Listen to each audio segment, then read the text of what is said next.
আমাদের একটি বিশেষ দিন, এবং বিশেষ দিনে বিশেষ মুহূর্তে আমাদের সকলে প্রিয় একজন বিশেষ মানুষকে আমরা পেয়েছি।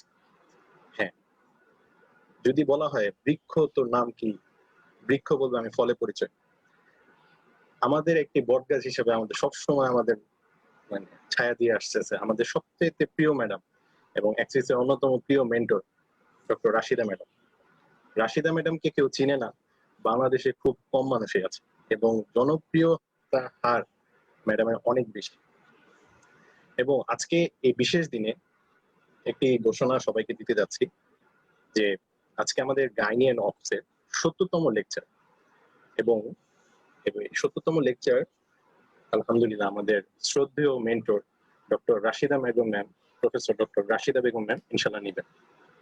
এবং আমাদের অনলাইনে প্ল্যাটফর্মে যে এই পর্যন্ত প্রায় 1250টার উপরে ক্লাস হয়ে গেছে। তো আমি সবাইকে অনুরোধ করব যে এই বিশাল প্ল্যাটফর্মে সবাই অংশগ্রহণ করবেন আমাদের দেশ সেরা মেন্টরদের, এবং আমাদের জন্য একটা ব্লেসিং হিসাবে ম্যাডাম যেভাবে আসছে সবাইকে আমি অনুরোধ করব যে ম্যাডামকে যাতে সবাই ধন্যবাদ জানান। তো আমাদের সাথে আমাদের ভিডিও টিমে, গাইনি ভিডিও টিমে অনেকেই জয়েন করেছে, তো সবাইকে আমি অনুরোধ করবো ম্যাডামকে ধন্যবাদ দেওয়ার জন্য। প্লিজ সবাইকে ধন্যবাদ ম্যাডামকে। আসসালামু আলাইকুম ম্যাম। ম্যাম অনেক ধন্যবাদ আপনাকে। তোমাদেরকেও ধন্যবাদ যে তোমরা পড়াশোনার প্রতি এত আগ্রহ তোমাদের, এটা দেখে খুব ভালো লাগছে। ম্যাম আসসালামু আলাইকুম। ম্যাম আপনাকে ধন্যবাদ আমাদের এক্সিজে ক্লাস নেওয়ার জন্য।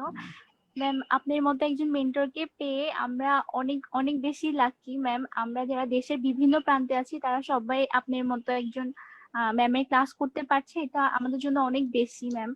আর ম্যাম আমরা চাই আপনি আমাদেরকে এরকম আরো অনেক সুন্দর সুন্দর ক্লাস উপহার দেন ম্যাম। আমরা সবাই কৃতজ্ঞ থাকবো আপনার প্রতি। অনেক অনেক ধন্যবাদ ম্যাম।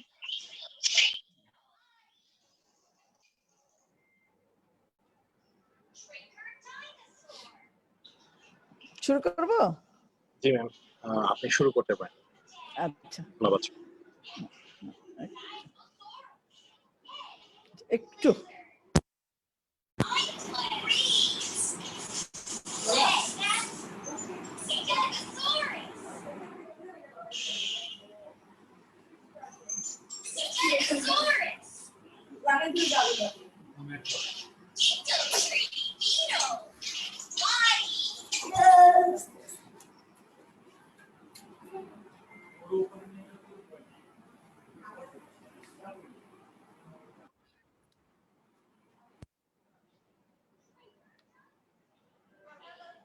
আচ্ছা, দেখা যাচ্ছে?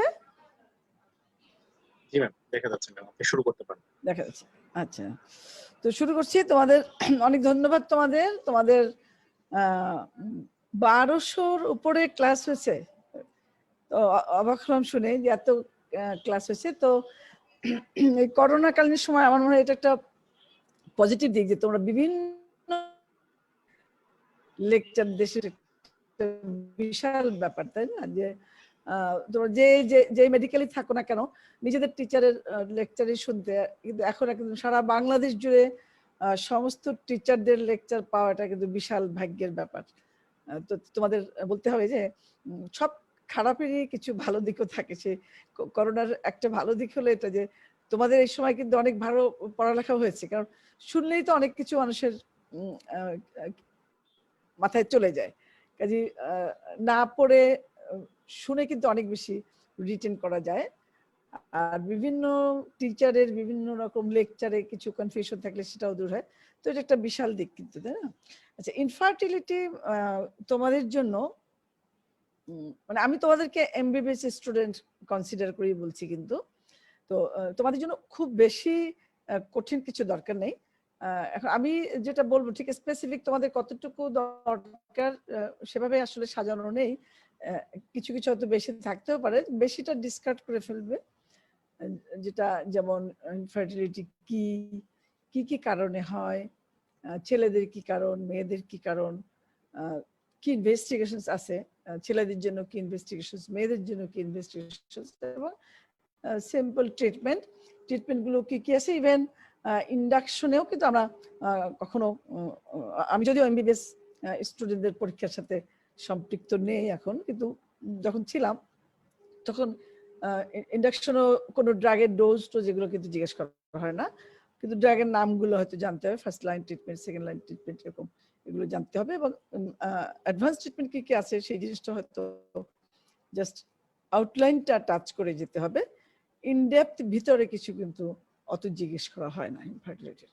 কারণ এর চেয়েও অনেক বেশি কমন জিনিস আছে তোমাদের জন্য। ইনফার্টিলিটি একটা কমন এবং একটা প্রবলেমও, but as it is not life threatening problem, কাজে এটা নিয়ে আমরা এমবিবিএসদের বেসিক ডক্টর হিসাবে তৈরি করার জন্য আমাদের ইন্টেনশন।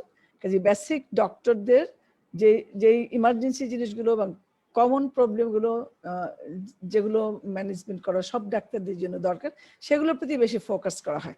এই ইনফার্টিলিটি একটা স্পেশাল থিং, কাজে স্পেশাল থিং এমবিবিএসদের অত বেশি জোর দেওয়া হয় না।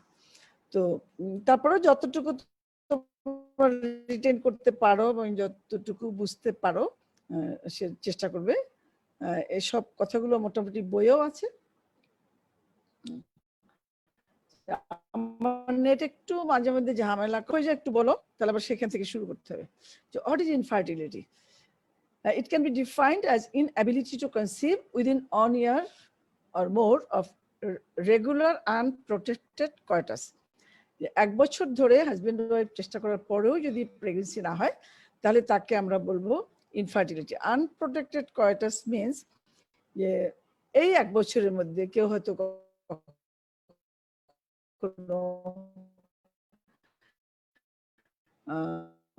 কন্ট্রাসেপটিভ ইউজ করলো, তাহলে সেটা হবে না। মানে 1 বছর সেই অপরচুনিটি থাকতে হবে। আনপ্রোটেক্টেড কয়টাস অথবা ইন স্পাইট অফ এডিকুয়েট, এমন না যে একজন ঢাকায় এবং তাদের ইনফ্রিকুয়েন্টলি দেখা হয়, সেরকম হলে হবে না। তারা একই সঙ্গে আছে এবং ফ্রিকোয়েন্সি অফ কয়টাস যেটা অন্তত সপ্তাহে 2-3 বার হচ্ছে, যেটা নর্মাল প্রেগনেন্সির জন্য যেটা দরকার, সেই রকম মেনে তারা চেষ্টা করছে, তখন প্রেগনেন্সি হচ্ছে না, সেটাকে আমরা ইনফার্টিলিটি বলবো। তবে বয়স হিসাবে একটু ক্লাসিফাই করা হয়েছে। 35 ইয়ার্স অ্যান্ড অ্যাবাভ যদি হয় তাদের জন্য 6 মান্থ, তাদের জন্য কিন্তু 1 বছর বলবো না, কারণ 1 বছর তাদের জন্য একটু দীর্ঘ সময় হয়ে যাবে, তাদের জন্য বলবো 6 মান্থ। তবে এই 1 বছর হলেও সাধারণত যদি ইয়াং পেশেন্ট থাকে, তাদের দেখা যায় যে আমি যদি 100 জন পেশেন্টকে নিয়ে কনসিডার করি, দেখা যায় যে 80 জন পেশেন্টের প্রেগনেন্সি তোমার প্রথম বছরে হয়ে যায়। যে মেজরিটি মানুষের প্রেগনেন্সি যদি প্রথম বছরে হয়ে যায়, সেই জন্য 1 বছর কনসিডার করা হয়েছে। কিন্তু তুমি যদি তাকে আরো সময় দাও, 2 বছর যদি সময় দেওয়া যেতে পারে, দেন অ্যাগেন অ্যানাদার 10% কিন্তু হয়ে যাওয়া সম্ভব। কেউ যদি 2 বছর এক্সটেন্ড করে এবং 2 বছর একইভাবে একসঙ্গে থাকে, তাহলে তাদেরকে 90% কিন্তু প্রেগনেন্সি হয়ে যাওয়া সম্ভব।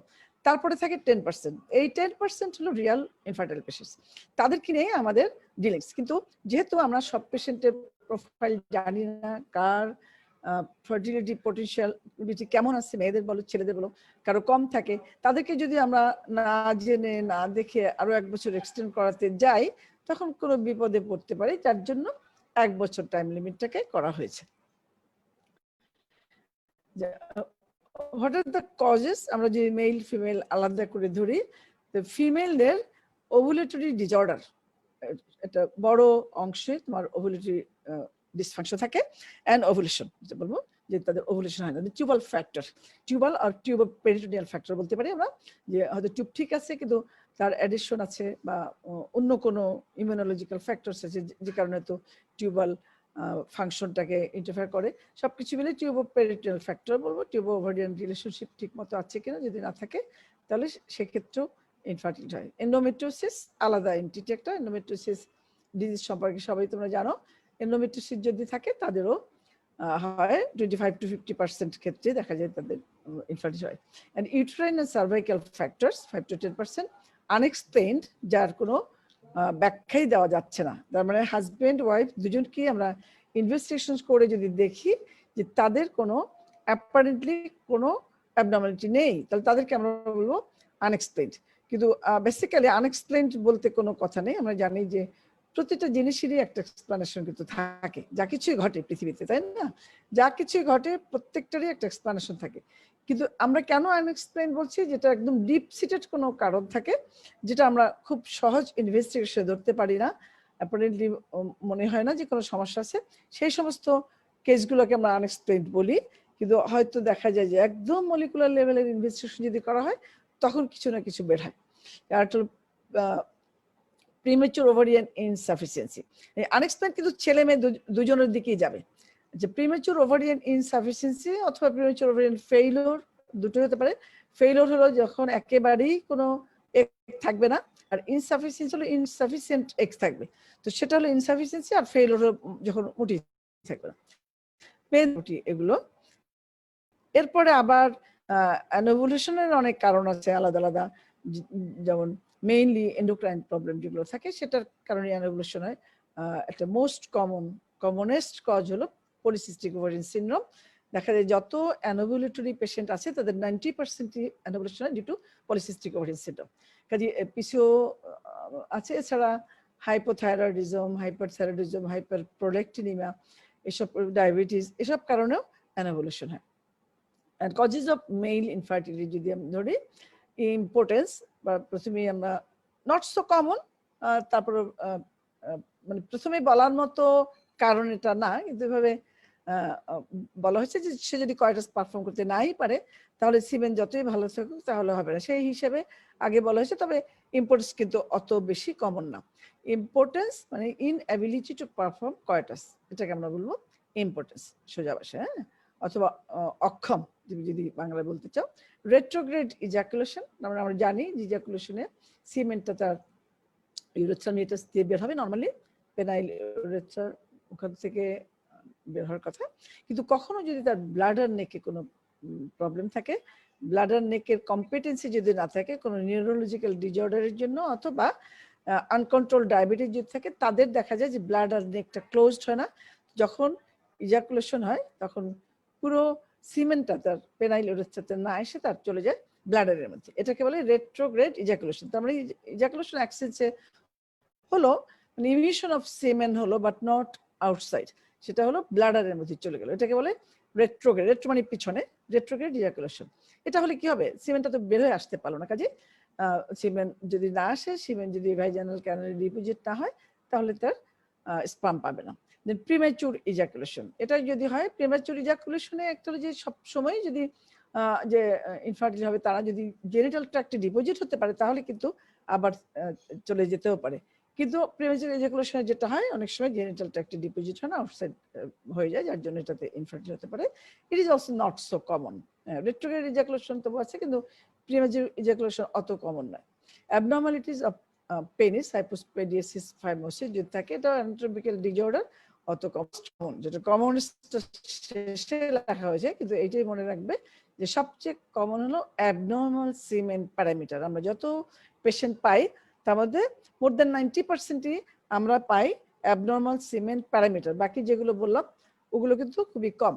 এই অ্যাবনর্মাল সিমেন্ট প্যারামিটারের মধ্যে দেখা যায় যে সিমেন্টের একদম কোয়ান্টিটি থেকে শুরু করে সিমেন্টের ভলিউম, তার কনসিস্টেন্সি এবং তার কন্টেন্টের মধ্যে যেটা মেইন কন্টেন্ট স্পার্ম, কাজে স্পার্মের কাউন্ট, মোটিলিটি অ্যান্ড মরফোলজি, তিনটা জিনিসই পারফেক্টলি থাকতে হবে। কোনো একটা যদি কোনো ডিসপ্যারিটি থাকে তাহলে প্রেগনেন্সি হবে না।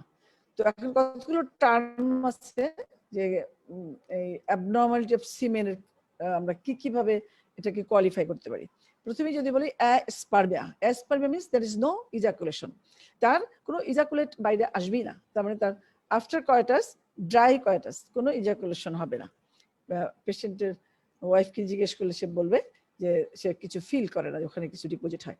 এই অ্যাসপারমিয়া কেন হয়, বিভিন্ন রকম গ্ল্যান্ডুলার সেক্রেশনটা যদি না থাকে, যেমন সেমিনাল ভেসিকেল, প্রোস্টেট, এইসব জায়গা থেকে যে সেক্রেশনটা আসার কথা, কোনো ইনফেকশনের কারণে, তাদের ডাক্ট ব্লক হয়ে যাওয়ার কারণে যদি এই লিকুইড পোর্শনটা না থাকে তাহলে সিমেনের যে লিকুইড কন্টেন্ট সেটা থাকবে না। সেটা যদি না থাকে, স্পার্ম যদি আসেও এপিডিডাইমিস থেকে ভাস ডিফারেন্স ট্রাভার্স করে স্পার্ম যদি আসেও, তো শুধু ড্রাই যেহেতু থাকবে আমরা কিন্তু সেটা কালেক্ট করতে পারবো না, তাই না, টেস্ট করার সময় কালেক্ট করতে পারবো না। এবং ড্রাই ওই স্পার্ম ডিপোজিটও হবে না জেনিটাল ট্র্যাক্টে, সে অ্যাসেন্ডও করতে পারবে না। কাজেই এই গ্ল্যান্ডুলার সেক্রেশন যদি অ্যাবসেন্ট থাকে তাহলে হতে পারে। আরেকটা হলো এই যে একটু আগে বলে আসলাম রেট্রোগ্রেড ইজাকুলেশন, যদি সম্পূর্ণ সিমেন্টটা তার ব্লাডারই চলে যায় তাহলে সে ইউরেথ্রা দিয়ে বের হলো না, সেখানে কোনো সিমেন্ট পাবে না, তাহলে এটা হলো অ্যাস্পার্মিয়া। দেন এরপরে যদি পরের শেষের টার্মটাও একটু আগে বলে নিই, অ্যাজোস্পার্মিয়া। অ্যাজোস্পার্মিয়া হলো সিমেন্ট আর আসবে কিন্তু সিমেন্টে এখানে কোনো স্পার্ম থাকবে না, তার লিকুইড কন্টেন্টটা থাকে, লিকুইড পোর্শন থাকবে সিমেন্টের, কিন্তু কোনো স্পার্ম থাকবে না। শোনা যাচ্ছে? আচ্ছা ম্যাম শোনা যাচ্ছে ম্যাম। আচ্ছা, তাহলে তার সিমেন্ট থাকবে, কোনো স্পার্ম থাকবে না। এটা আমরা যখন টেস্ট করব আন্ডার মাইক্রোস্কোপে দেখবো দেয়ার ইজ নো স্পার্মাটোজোয়া। এটাকে বলবো আমরা অ্যাজোস্পার্মিয়া। এর কারণগুলো পরে বলছি, টার্মগুলো জাস্ট শুনে রাখুন। এরপরে অলিগোস্পার্মিয়া মিন্স স্পার্মের কাউন্ট কম থাকবে, সেটাকে বলবো অলিগোস্পার্মিয়া। অ্যাস্থেনোস্পার্মিয়া মানে হলো তার মোটিলিটি কম থাকবে।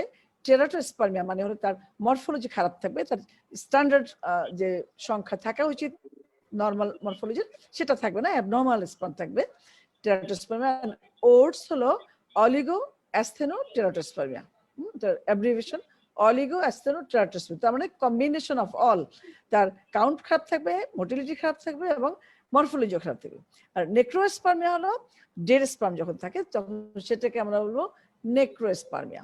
এই নেক্রোস্পার্মিয়া এটা হতে পারে ডেড, অ্যাকচুয়ালি ডেড থাকলে সেটাকে আমরা ডিফাইন করবো নেক্রোস্পার্ম হিসেবে, কিন্তু অনেক সময় ডেড থাকে না কিন্তু মোটিলিটি যদি না থাকে তাহলে মনে হবে যে মরে পড়েছে। যেমন তুমি যদি একটা ডিপ কমার পেশেন্টকে যদি তুমি দেখো, দূর থেকে দেখে মনে হবে যে মানুষটা মরে আছে, কিন্তু সে এত অ্যালাইভ, তার হার্ট, তার ফিজিওলজিক্যাল অর্গান ফাংশনটা তার ঠিকই হচ্ছে কিন্তু ব্রেইন ফাংশনটা তার লস্ট, সে ডিপ কমাতে আছে, তার মানে তার লাইফ আছে কিন্তু তার কোনো মোটিলিটি নাই, একেবারেই নড়াচড়া করে না।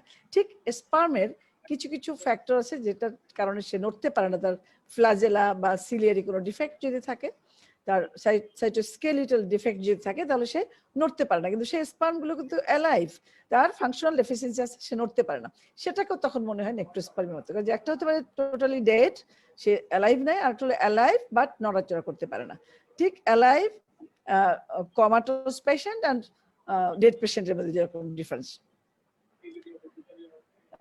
অ্যাবনর্মাল সিমেন্ট প্যারামিটার তো বলে ফেললাম। এখন যেটা হলো এই কারণগুলোকে আবার তুমি যদি একসঙ্গে বলো যে কি কি কারণ, একটা হলো অ্যাবনর্মাল সিমেন্ট প্যারামিটার যেগুলো বললাম, আর একটা failure to deposit the semen in the general tract, যে ইম্পর্টেন্স বা রেট্রোগ্রেড ইজাকুলেশন যেগুলো বললাম সেটা একটা এই হেডিং এ পড়বে যে জেনিটাল ট্র্যাক্টে সিমেন্ট ডিপোজিট হতে পারে না। ব্রড হেডিং এ দুটো কারণ, একটা হলো অ্যাবনর্মাল সিমেন্ট প্যারামিটার, আরেকটা হলো failure to deposit the semen in the genital tract.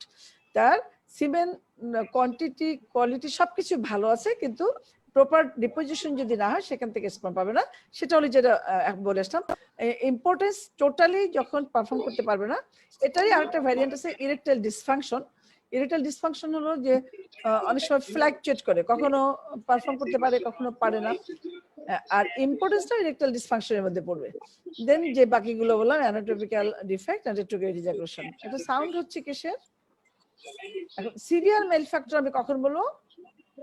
যখন অলিগোস্পার্মিয়ারও একটা লিমিট আছে, যে নর্মাল স্পার্ম কাউন্টটা ইনভেস্টিগেশন সময় বলবো, নর্মালি 15 মিলিয়ন পার এমএল যদি থাকে সেটাকে আমরা বলবো নর্মাল কাউন্টের লোয়ার লিমিট, কিন্তু তার নিচে যদি থাকে তখন সেটা অলিগোস্পার্মিয়া। এখন সেই 15 এর নিচে থাকলে অলিগো, তার মানে 13 হলে অলিগো, 14 হলে অলিগো, কিন্তু সে অলিগো যদি 10 এর নিচে হয় তাহলে সেটা severe form male factor infertility. অ্যাস্থেনোস্পার্মে যদি লেস দেন 20% মোটিলিটি থাকে, এন্ড টেরাটোস্পার্মে যদি লেস দেন 4% থাকে, তাহলে কাউন্ট, মোটিলিটি এবং মরফোলজি যদি এর নিচে থাকে তাহলে সেটা হলো সিভিয়ার মেল ফ্যাক্টর। এবং নেক্রোস্পার্মে অ্যাজোস্পার্মিয়া, নেক্রোলজি ডেড যদি থাকে এবং যদি তার অ্যাবসেন্ট থাকে স্পার্ম এবং কম্বিনেশন অফ 3, এগুলো হলো severe male factor infertility. What should be considered? এখন যদি আমরা এটা গেল কারণ, মেল এবং ফিমেল দুটোরই কারণ গেল, এখন আমাদের ম্যানেজমেন্ট বা ইনভেস্টিগেশন সময় আমরা কি কি চিন্তা করব? এখানে age of the female partner, এই কারণগুলোর মধ্যে আমার কোনগুলোকে বেশি এমফাসিস দিতে হবে, কোনগুলোকে একটু কম দিলে চলবে, কাদের ট্রিটমেন্ট খুব ফাস্ট করতে হবে, কাদেরকে একটু স্লোলি গেলে চলবে, এইসব কনসিডার করতে হবে। কারণ আচ্ছা, অন্যদেরকে একটু মিউট করতে বলো না, সাউন্ড হচ্ছে তো, বিদ্যুতের সাউন্ড হচ্ছে, সবাইকে একটু মিউট করতে বলো।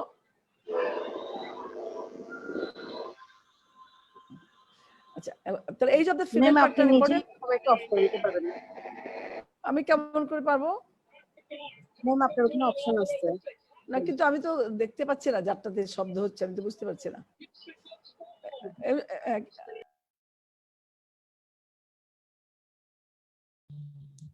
ম্যাম আপনি মিউট এভরিবডি করে সবাইকে মিউট করে দেন।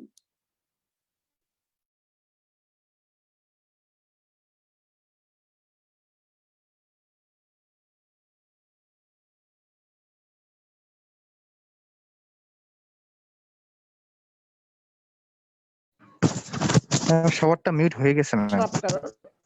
হ্যাঁ, আচ্ছা, একটা হলো পেলভিক ইনফ্লামেটরি ডিজিজ, এদেরকে আমাদের স্পেশাল চোখে দেখতে হবে। তারপরে endometriosis, abnormal semen parameter, reduced ovarian reserve, যেটা প্রিমেচুর ওভারিয়ান ইনসাফিসিয়েন্সি যে থাকে, বা অত খারাপ না হলেও ওভারিয়ান রিজার্ভ নর্মাল যে থাকে তার চেয়ে কমে গেছে, সেই কমাটা মাইল্ড, মডারেট, সিভিয়ার যেভাবেই হোক সবগুলোই একটু স্পেশাল কনসিডারেশন দেখতে হবে। Scope of living together, husband wife একসাথে থাকার সুযোগ কতখানি আছে, তারা যদি কেউ দেশে থাকে, কেউ বিদেশে থাকে, কেউ দেশের মধ্যেও বিভিন্ন জায়গায় থাকে, কেউ একই জায়গায় থাকলো কিন্তু এই জিনিসটা খেয়াল করে না যে ওভুলেটরি টাইম বা ফার্টাইল পিরিয়ডটা কখন, ফার্টাইল পিরিয়ডটাকে যদি কনসিডার না করে, এই জিনিসগুলো আমাদের হিস্ট্রি নিয়ে এক্সপ্লোর করতে হবে, যে তারা একসাথে থাকার সুযোগ কতখানি আছে, বাচ্চার মতো অপরচুনিটি তাদের কতখানি আছে, অ্যান্ড কস্ট ইনভলভমেন্ট। আমরা যে যখন ট্রিটমেন্ট দিব, সেই ট্রিটমেন্টের সময় কোন ট্রিটমেন্ট কার জন্য প্রযোজ্য এবং তার ক্যাপাসিটি কেমন আছে সেটাও দেখতে হবে। যদিও যার যেটা লাগবে সেটা তো করতেই হবে, কিন্তু কিছু কিছু আছে যেমন পেশেন্টের এবিলিটি, পেশেন্টের চয়েস দেখে আমরা বেটার অপশনটা নিতে পারি। এখন যদি আমি কোনো যানবাহনের সাথে তুলনা করি, যদি চিটাং যাব, আমি বাসে যেতে পারি, আমি ট্রেনে যেতে পারি, আমি প্লেনেও যেতে পারি, আমার চিটাং আগামী 5 দিনের মধ্যে যে কোনো সময় পৌঁছলে আমার চলবে। তাহলে যদি এমন হয় যে 5 দিনের মধ্যে পৌঁছলে চলবে, তাহলে আমি ট্রেনে যেতে পারি, বাসে যেতে পারি, গাড়িতেও যেতে পারি, প্লেনেও যেতে পারি। এটা ডিপেন্ড করে যে আমি কোন ভেহিকেলে যাওয়ার মতো ক্যাপাসিটি আমার আছে বা ইচ্ছা আছে। কিন্তু এমন যদি হয় আমাকে আজকে রাতের মধ্যেই যেতে হবে, তাহলে কিন্তু প্লেন ছাড়া আমার উপায় নেই।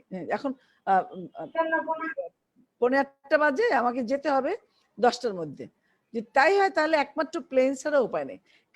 একেবারেই যদি অনিবার্য থাকে সেটা তো করতেই হবে, কিন্তু এই যে একটা সুযোগ আছে যে না 5 দিনের মধ্যে গেলেই হবে, সেখানে কিন্তু আমি যদি বলি যে না আমার ভালো লাগে না, আমি ট্রেনে যাব না, কষ্ট লাগে, আমি প্লেনে যাব, এরকম যদি বলে, তাহলে তাকে তুমি সেইটা অফার করতে পারো। হ্যাঁ, কিন্তু যেটা অনিবার্য সেটা কিন্তু টাকার সাথে কোনো সম্পর্ক নাই। যদি প্লেনে যেতেই হয়, প্লেনে যাওয়ার ক্যাপাসিটি যার নাই সে করতে পারবে না, প্লেনে যাওয়ার ক্যাপাসিটি যার আছে সে করতে পারবে। কিন্তু এই সুযোগটা যদি থাকে তাহলে তাকে কিন্তু যে কোনো অপশনে সব ধরনের ইকোনমিক কন্ডিশন যার যেমনই থাকুক, সব পেশেন্টেরই আমি ম্যানেজমেন্ট করার সুযোগ আছে, সবারই করতে পারবো। এই জিনিসগুলো যে তাকে কোনটা অফার করা যাবে বা কোনটা তার জন্য অনিবার্য ট্রিটমেন্ট, এই জিনিসগুলো একটু ক্যালকুলেট করে তারপর আমাদের ট্রিটমেন্ট অফার করতে হয়, সেই জন্য বলা হয়েছে কস্ট ইনভলভমেন্ট। আচ্ছা, ক্যাটাগরি অফ পেশেন্ট, এই জিনিসটা তোমাদের দরকার নেই, এটা ক্লিনিশিয়ানদের জন্য করা ছিল। আচ্ছা, ইভ্যালুয়েশন, আমরা কিভাবে এখন পেশেন্টকে ইভ্যালুয়েট করব, কখন ইভ্যালুয়েট করব, যখন কোনো কাপল আসে আমাদের কাছে, আমরা কি কি ইনভেস্টিগেশন করব বা কি কি ট্রিটমেন্ট দেব। এখন কোনো পেশেন্ট দেখা গেল যে বিয়ে হয়েছে 3 মাস, হ্যাঁ, তারপরে তাদের হাজবেন্ডের হয়তো কোনো কাজ আছে, সে দেশের বাইরে যাবে একটা চাকরি নিয়ে, তো তাদের ইচ্ছা যে এবারেই যেন মেয়েটা কনসেপ্ট করে, তাহলে প্রেগনেন্ট হলে আগামী 3 বছরের মধ্যে সে আসতে পারবে না, তো সে সেই জন্য চলে এলো। হ্যাঁ, কারণ আমরা তো বাই ডেফিনেশন আমরা বলেই আসলাম যে 1 বছর চেষ্টা করার পরে যদি না হয়, তাহলে মাত্র 3 মাস পরে কি আমি তার ইনভেস্টিগেশন করতে যাব? আইডিয়ালি যাওয়ার কথা না। তার ইনভেস্টিগেশন ট্রিটমেন্ট কোনোটাই করার কথা না, তাকে আমরা কাউন্সেলিং করব যে না আপনার তো যথেষ্ট টাইম পার হয় না, আপনি যান, আপনি চেষ্টা করেন, তারপরে যদি না হয় তখন দেখা যাবে। এখন এমন যদি হয় যে যেটা বললেন যে সে বাইরে যাবে সেই জন্য এসছে, তাহলে তার আগামী 3 বছরে আসতে পারবে না, তাহলে তার কিন্তু ইনভেস্টিগেশন ট্রিটমেন্ট দুটোই দরকার আছে। স্পেশাল কিছু ক্ষেত্র ছাড়া আমরা 1 বছর পুরো না হলে তার কোনো ইনভেস্টিগেশনে যাব না, এটা একটা। আর যেহেতু ইনভেস্টিগেশনে যাব না, ট্রিটমেন্টের তো প্রশ্নই আসে না। কিন্তু এখন যেটা যে আমরা ইনফার্টিলিটি ইনসিডেন্স কিন্তু বেশ ভালোই হাই।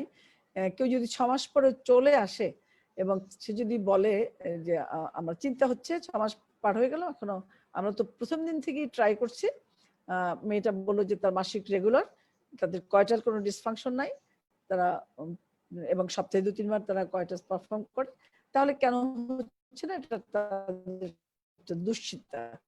তাহলে তার আমরা করব কিনা, তাকে আমরা জাস্ট তার বেসিক প্যারামিটার গুলো ঠিক আছে কিনা সেটা আমি দেখে দিতে পারি, যে তার একটা সিমেন অ্যানালাইসিস করে ছেলেটার সিমেন কোয়ালিটি কেমন আছে এবং মেয়েটার ওভুলেশন হয় কিনা সেটাকে এনশিওর করে। তার রেগুলার সাইকেল হওয়া মানেই যে ওভুলেশন হয় তা নয়, তার অ্যানোভুলেশন থাকতেও পারে। তার একটা ডে 20 সেরাম প্রজেস্টেরন করে আমরা দেখতে পারি যে তার ওভুলেশন হচ্ছে কিনা, এবং ছেলেটার সিমেন যদি ভালো থাকে, তাকে আমরা কিন্তু ট্রিটমেন্ট জাস্ট দুজনেরই বেসিক জিনিস যেটা বাচ্চা হওয়ার জন্য দরকার সেটা দেখে দিলাম, দেখে তাকে অ্যাসিওর করবো যে তোমাদের কোনো প্রবলেম নাই, তোমারও ঠিক মতো ওভুলেশন হচ্ছে, তোমারও সিমেন্ট ভালো আছে এবং তোমাদের আদার প্রবলেম যেহেতু নাই, গো অ্যান্ড ট্রাই। তারা অ্যানাদার 6 মান্থস ট্রাই করবে, তারপরে ব্যাক করলে তারা ফার্দার ইনভেস্টিগেশন করবো।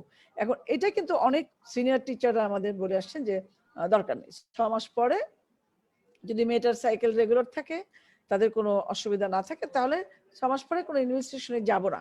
কিন্তু আমার কথা হচ্ছে তুমি যদি ইনভেস্টিগেশন না করো এবং 1 বছর পরে যখন এলো তখন ইনভেস্টিগেশন করে যদি দেখো যে ছেলেটার অ্যাজিওস্পার্মিয়া, তারা কিন্তু বিয়ের প্রথম থেকে ট্রাই করছে বাচ্চা নিবে, তাদের কোনো কন্ট্রাসেপটিভ ব্যবহার করে না, কাজে তাদের তো বাচ্চা নেওয়ার ইচ্ছা এখন, এবং তার বয়সও সেরকম, একজনের 30 বছর, একজনের 32 বছর, কাজে বাচ্চা নেওয়ার বয়সও তাদের আছে। তো যখন তুমি 1 বছর পরে এলো তুমি দেখলে তার অ্যাজিওস্পার্মিয়া, তখন কিন্তু সে তোমাকে বলতে পারে যে আপনার কাছে তো আমি এসেছিলাম, আপনাকে যখন এসেছিলাম আপনি টেস্ট করেন, এটা 6 মাস আগে যদি আইডেন্টিফাই করা হতো তাহলে তো আমি নেক্সট ট্রিটমেন্ট গুলো করতে পারতাম, আমি তো আগামী মাসে চলে যাচ্ছি দেশের বাইরে, এখন আমি কি করে করব।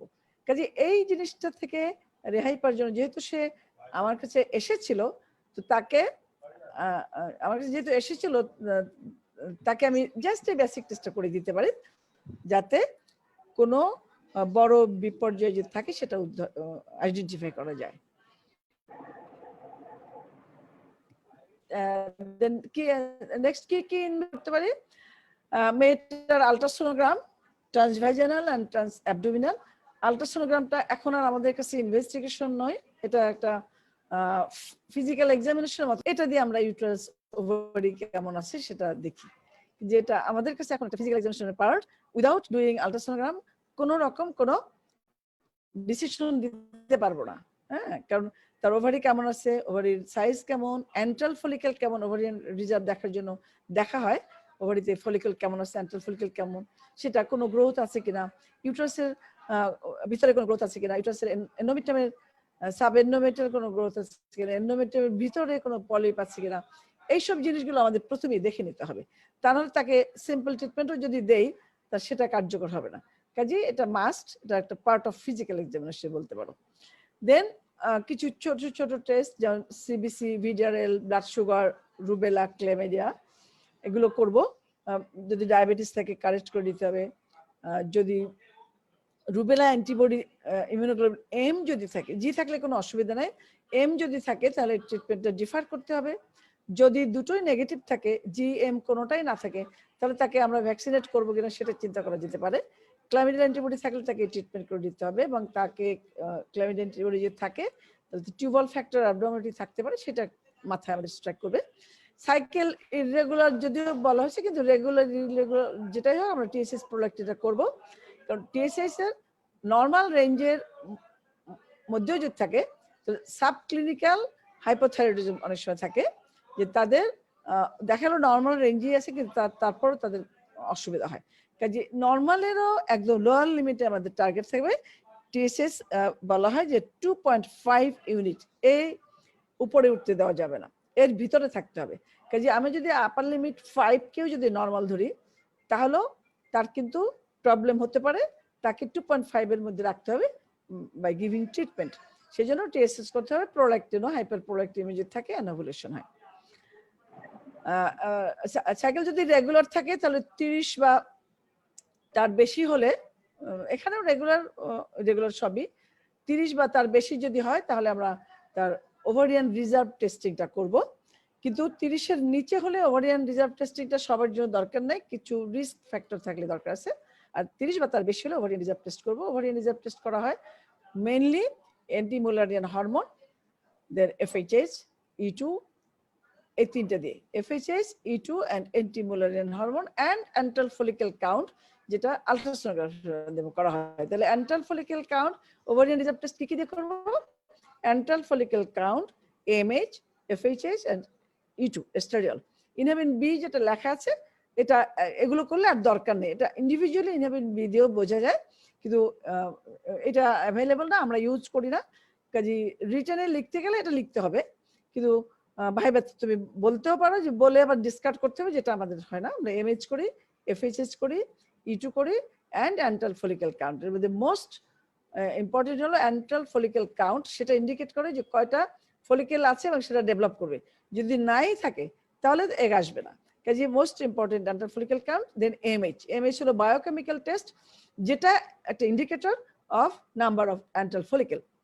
এই অ্যান্টাল ফলিকেল থেকে এএমএইচটা আসে। কাজে এএমএইচ এর লেভেল দেখে আমরা বুঝতে পারবো যে অ্যান্টাল ফলিকেল তার কেমন আছে। এটার উপর রিজার্ভ মানে স্টকে কিরকম এগ আছে, স্টকে এগের উপরে ডিপেন্ড করে যে তার ফার্টিলিটি আছে, কতদিন তার লাইফটা তার আছে। এগ ফুরিয়ে গেলেই তো তার রিপ্রোডাক্টিভ লাইফ শেষ। কাজে এই অ্যামাউন্ট অফ এগের উপরে ডিপেন্ড করবে যে কতদিন তার বাচ্চা হওয়ার সম্ভাবনা আছে। তার উপরে ডিপেন্ড করে আমরা মোড অফ ট্রিটমেন্ট সিলেক্ট করব, যে আমরা কি খুব কুইক ট্রিটমেন্টে যাব নাকি আমি ধীরে ধীরে ট্রিটমেন্ট করতে পারি। Then for detection of ovulation, follicular tracking by ultrasonogram. Ultrasonogram করে ডে 12 থেকে আমরা ফলিকুলার ট্র্যাকিং করতে পারি, যে কয়টা ফলিকেল এলো, সাইজ কেমন, এবং ডে 21 সেরাম প্রজেস্টেরন। যদি ফলিকুলার ট্র্যাকিং করার সুযোগ না থাকে তাহলে ডে 21 সেরাম প্রজেস্টেরন আমরা করতে পারি। এই দুটোই ইন্ডিকেট করবে যে ওভুলেশন হচ্ছে কিনা। আগে ডিএনসি তোমরা বইয়ে দেখবে, জেফকটেও আছে, যে তোমার ডিএনসি করে এন্ডোমেট্রিয়াল টিস্যু বায়োপসি করে সাবনিউক্লিয়ার ভ্যাকুলেশন থাকলে আমরা বুঝবো যে ওভুলেশন হয়েছে। ওখানে অনেকগুলো আছে যে ডায়াগনোসিস অফ ওভুলেশনের জন্য বেজাল body temperature, cervical fern test ইত্যাদি, এগুলো কিন্তু সব এখন ডিসকার্ড হয়ে গেছে। আলট্রাসোনোগ্রামটা আসার পরে এই জিনিসগুলো তোমাদের লিখতে হবে, লিখে আবার ডিসকার্ড করে ফেলতে হবে, যে either nowadays it is obsolete। কারণ আলট্রাসাউন্ড আসার ফলে যেটা হচ্ছে আমি ডাইরেক্টলি দেখতে পাচ্ছি যে ফলিকুল ডেভেলপমেন্ট হচ্ছে কিনা। তার একটা সাইজ আছে, optimum size 17 millimetre onwards, 17 to 24 millimetre ছিল অপটিমাম সাইজ। এই সাইজের যদি ফলিকুল হয়, সাথে সাথে এন্ডোমেট্রিয়ামে একটা চেঞ্জ হবে, যে ফলিকুলার ডেভেলপমেন্ট হলে সেখান থেকে যে এস্ট্রোজেন আসবে সে এন্ডোমেট্রিয়ামকে প্রলিফারেট করবে। এই প্রলিফারেটিভ ফেজে এটা চলতে থাকে। প্রলিফারেটিভ ফেজে 8 মিলিমিটার 7, ন্যূনতম 7, কিন্তু 8 মিলিমিটার হলে ভালো হয়, 8 মিলিমিটার অনওয়ার্ডস এই লেভেলে থেকে থিকনেসটা করবে। এরপরে ওভুলেশন প্রজেস্টেশনাল ফেজে চলে যাবে, প্রজেস্টেরন এসে আবার তাকে চেঞ্জ করবে। কিন্তু এইটাই বায়োপসি করে যে সাবনিউক্লিয়ার ভ্যাকুলেশন মানে প্রজেস্টেশনাল ফেজ যেটা দেখা যেত। তো এখন আমরা যদি আলট্রাসোনোগ্রাফি করে দেখতে পাই তাহলে আর ডিএনসি করার দরকার নাই, ডিএনসি করে বায়োপসি ওটা হিস্টোপ্যাথোলজি করার কোনো দরকার নেই। এটা আর প্রজেস্টেরন করলে আমরা বুঝবো যে হ্যাঁ এটা প্রজেস্টেরন লেভেল দেখে তার ওভুলেশন হয়েছে, তার কর্পাস লুটিয়াম থেকে প্রজেস্টেরন রিলিজ হয়েছে, কাজে ওভুলেশন হয়েছে। কিন্তু ফলিকুলার ট্র্যাকিং সবচেয়ে ভালো এই কারণে যে আমি ফলিকুলারটাকে আমি দেখলাম যে একটা ফলিকেল গ্রো করলো, এবং সেই ফলিকেল গ্রো করে সে এন্ডোমেট্রিয়ামে যে চেঞ্জটা করার কথা, যেখানে ইমপ্লান্টেশনটা হবে, সে এন্ডোমেট্রিয়াল বেড তৈরিও করলো। এটা আমি আলট্রাসোনোগ্রাম করে বুঝতে পারবো, তাই না? কিন্তু ডে 21 প্রজেস্টেরন করলে কিন্তু আমি এই ইফেক্টটা বুঝতে পারবো না। তাহলে ফলিকুল ডেভেলপ হলো সেটা দেখলাম, এন্ডোমেট্রিয়াল বেড তৈরি করলো সেটা দেখলাম, এবং তার 2 দিন পরে যদি করি আমি ফলিকুলটা রাপচার হয়ে গেল সেটাও দেখলাম। তাহলে ওভুলেশনের ডেফিনেশন যদি আমি বলি যে rupture of follicle and extrusion of the follicle with fluid, এটা হলো ওভুলেশন। তাহলে যদি ফলিকেলটা রাপচার না হয় তাহলে ওভাম তৈরি হলো ঠিকই, তার প্রজেস্টেরন কিন্তু রিলিজ হবে ওভাম তৈরি হওয়ার ফলে তার সে কিন্তু প্রজেস্টেরন ফেজে যাবে, কর্পাস লুটিয়াম থেকে প্রজেস্টেরন তৈরি হবে, কিন্তু তার কিন্তু ওভামটা ভিতরে ইন্ট্রাপ্ট হয়ে থাকলো, বের হলো না, তাহলে ওভুলেশন কিন্তু হলো না, তারও কিন্তু anovulation in spite of developing appropriate size follicle. এটাকে বলে unruptured loops, luteinized unruptured follicular syndrome. Luteinized unruptured follicular syndrome মানে ফলিকুলটা রাপচার হলো না, রাপচার না হয়ে সে গ্রানুলোসার সেলকে লুটিনাইজড করে ফেললো, কর্পাস লুটিয়াম হলো, with keeping the egg inside, তাহলে এর ওভুলেশন হলো, আর তার কিন্তু বাচ্চা হবে না। কাজে ডেচুয়েন্টেড প্রজেস্টেরন করলে আমি প্রেডিক্ট করব যে ওভুলেশন হয়েছে, but I am not sure, তাকে কিন্তু লুপস থাকতে পারে। সেই জন্য ফলিকুলার ট্র্যাকিংটা যদি এরকম প্রশ্ন হয় যে এই মনিটরিং সবচেয়ে অথেন্টিক কোনটা, তাহলে আমরা বলবো ফলিকুলার ট্র্যাকিং। সেটা দিয়ে আমরা টোটাল জিনিসটা দেখতে পাবো, ফলিকেল ডেভেলপ করলো কিনা, এন্ডোমেট্রিয়ামে কোনো চেঞ্জ হলো কিনা, এবং ফলিকেল রিলিজ করলো কিনা, ওভাম রিলিজ করলো কিনা, ফলিকেল রাপচার হয়ে, তো এই জিনিসটা আমরা বুঝতে পারবো। আচ্ছা, দেন আদার টেস্ট কি কি করবো? HbSAg, grouping and R stepping, Pap's smear, HIV, HCV, এই জিনিসগুলো it is not related with infertility, but এই জিনিসগুলো আমরা করবো এই কারণে যে এটা একটা স্ক্রিনিং টেস্ট, এটা থাকলে আমাদের সেভাবে প্রিকশন নিতে হবে। গ্রুপিং আর স্টেপিং তো মাস্ট, এটা জানতেই হবে বিভিন্ন সময় তার হিমোগ্লোবিন কেমন আছে, সে প্রেগনেন্ট হওয়ার জন্য রেডি কিনা, অথবা তার ব্লাড লাগতে পারে কোনো সার্জারি টার্জারি লাগলে। প্যাপসি স্মেয়ার অবশ্যই আমরা করবো, সার্ভিসে কোনো সমস্যা থাকলে তার এই মুহূর্তে ট্রিটমেন্ট করা সমীচীন হবে কিনা সেটার জন্য তাকে সেটা এক্সপ্লোর করতে হবে, এবং HIV, HCV স্ক্রিন টেস্ট এগুলো থাকলে আমরা সেভাবে প্রিকশন নেব। The tuboperitoneal factor assessment, এটা হলো যে আমরা টিউবাল টেস্টটা করব। এখানে তোমাদের এত কমপ্লিকেটেড করে তোমাদের জানার দরকার নেই, তোমাদের এক কথা হলো যে টিউবোপেরিটোনিয়াল ফ্যাক্টর অ্যাসেসমেন্ট মানে হলো টিউবাল ফ্যাক্টরটা দেখবো যে টিউব ঠিক আছে না নাই, টিউব পেটেন্ট কি পেটেন্ট না, এটা দেখবো আমরা। তাকে প্রিলিমিনারি ট্রিটমেন্ট যেটা, যে মনে করো কোনো পেশেন্টের ওভুলেশন ইন্ডাকশন দিলাম, ওভুলেশন ইন্ডাকশন দিয়ে যদি প্রেগনেন্সি না হয়, দেন আমরা দেখবো যে কেন প্রেগনেন্সি হলো না। আমি তো ট্রিটমেন্ট করলাম, ওষুধ দিলাম, তার ওভুলেশন হলো, তাহলে প্রেগনেন্সি কেন হলো না? টিউব তার ওভামটা ক্যাপচার করতে পারলো কিনা, টিউব দিয়ে ট্রান্সপোর্ট হলো কিনা, এই জিনিসটা দেখতে হবে যে টিউব খোলা না বন্ধ।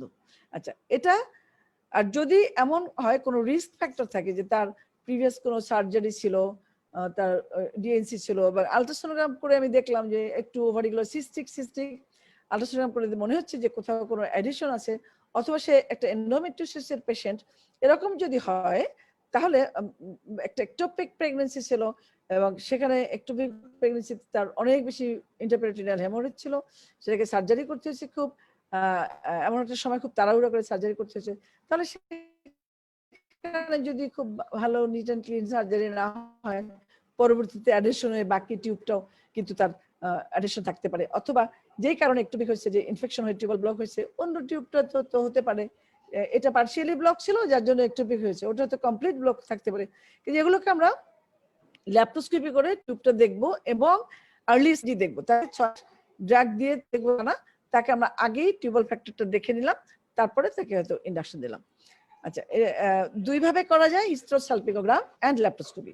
ল্যাপ্রোস্কোপি করে যদি আমি দেখি তাহলে খুব ভালো বোঝা যাবে একেবারেই টিউবের সাইজ, তার টিউবের লেংথ, ক্যালিবার, সে অনেক সময় টিউব শর্ট থাকতে পারে, থিক এন্ড, তারপরে ইডিমাটাস বিভিন্ন রকম থাকতে পারে, যে নর্মাল না অ্যাবনর্মাল আছে সেটা দেখবো, ফিমডিয়া গুলো নর্মাল না অ্যাবনর্মাল, টিউব ওভারিয়ান রিলেশনশিপটা যে সে একটা ক্যাপচার করতে পারবে কিনা সেটা। অনেক সময় দেখা যায় টিউব পেটেন্ট, কিন্তু টিউবাল ফিমুলেটেড এন্ডটা তার ওভারির সাথে এমন ভাবে ফিক্সড হয়েছে সে কিন্তু মুভ করতে পারে না, তো ওভাম তো জাম্প করে টিউবের মধ্যে ঢুকবে না, টিউব গিয়ে তাকে ক্যাপচার করবে, কাজে সেই ক্যাপাসিটি আছে কিনা, এই জিনিসগুলো ভালো বোঝা যাবে ল্যাপ্রোস্কোপিতে।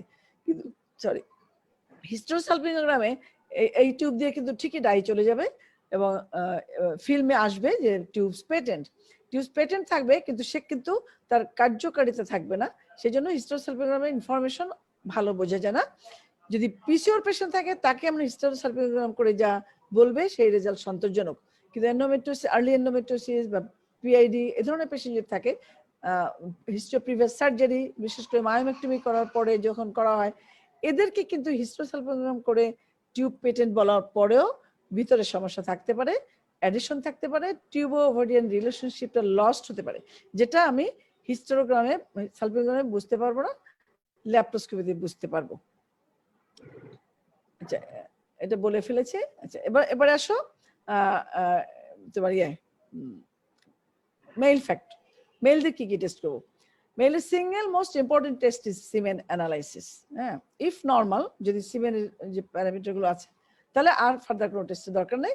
কিন্তু অ্যাবনর্মাল যদি থাকে তাহলে তাকে রিপিট করব 8 উইকস পরে, যদি 4 উইকস পরে, যদি তার ফেব্রাইল কন্ডিশন থাকে কোনো, তাহলে 8 উইকস পরে। তার পুরো স্পার্মাটোজেনেসিস আমরা জানি 76 ডেজ লাগে। কাজে এই লটটা শেষ হওয়ার পরে একদম ফ্রেশ স্পার্মাটোজো আসবে, সেরকম সময় আমরা দেখবো, কারণ এখানে অ্যাসথেনোস্পার্মি আসার চান্স থাকে, যার জন্য একটা গ্যাপ দিয়ে তাকে করবো।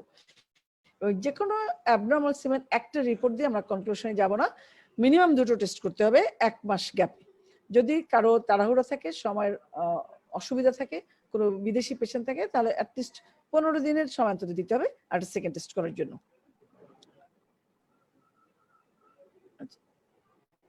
একটু এই স্লাইডটা পরে চলে গেলাম। সিমেন অ্যানালিসিসের রিপোর্টটা WHO 2010 এর ক্রাইটেরিয়া অনুযায়ী আমরা বলবো ভলিউম থাকতে হবে মোর দেন 2 ml, সরি 1.5 ml। আগে 99 এর ইয়েতে ছিল মোর দেন 2, কিন্তু 2010 এ আবার এটাকে রিভাইজ করে 1.5 ml থাকলে নর্মাল। কনসেন্ট্রেশন থাকতে হবে 15 মিলিয়ন পার ml।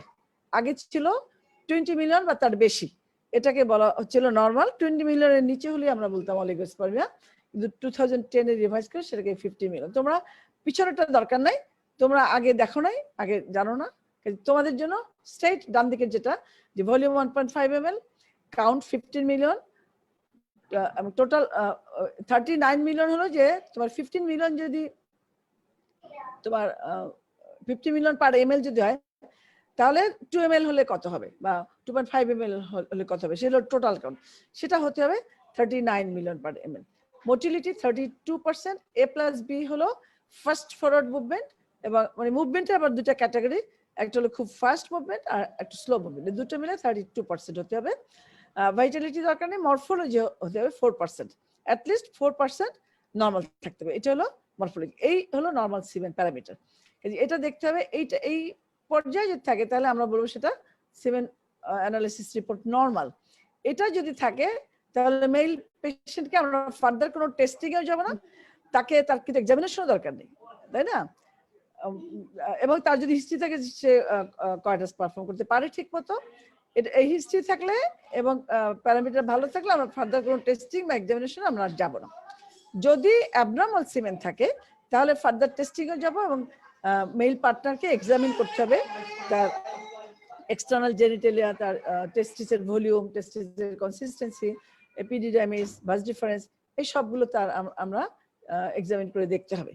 আচ্ছা, এখানে আরেকটা কথা বলে নেই যে তোমরা এখানে অনেকেই তোমরা গাইনোকোলজিস্ট হবে ভবিষ্যতে ইনশাল্লাহ, তো তাদের জন্য বলি, এই কিছুদিন আগেও একজন নামকরা গাইনোকোলজিস্ট, সে সিনিয়র গাইনোকোলজিস্ট, প্রফেসর একটা মেডিকেল কলেজের, ওনার একটা পেশেন্ট পেলাম, সে পেশেন্টের উনি হিস্টোসালপিঙ্গোগ্রামও করিয়েছেন, সমস্ত ইনভেস্টিগেশন করিয়েছে, মেয়েটার হিস্টোসালপিঙ্গোগ্রাম করিয়েছে, কিন্তু পেশেন্টের অ্যাজিওস্পার্মিয়া, হাজবেন্ডের সিমেনে কোনো স্পার্ম নেই।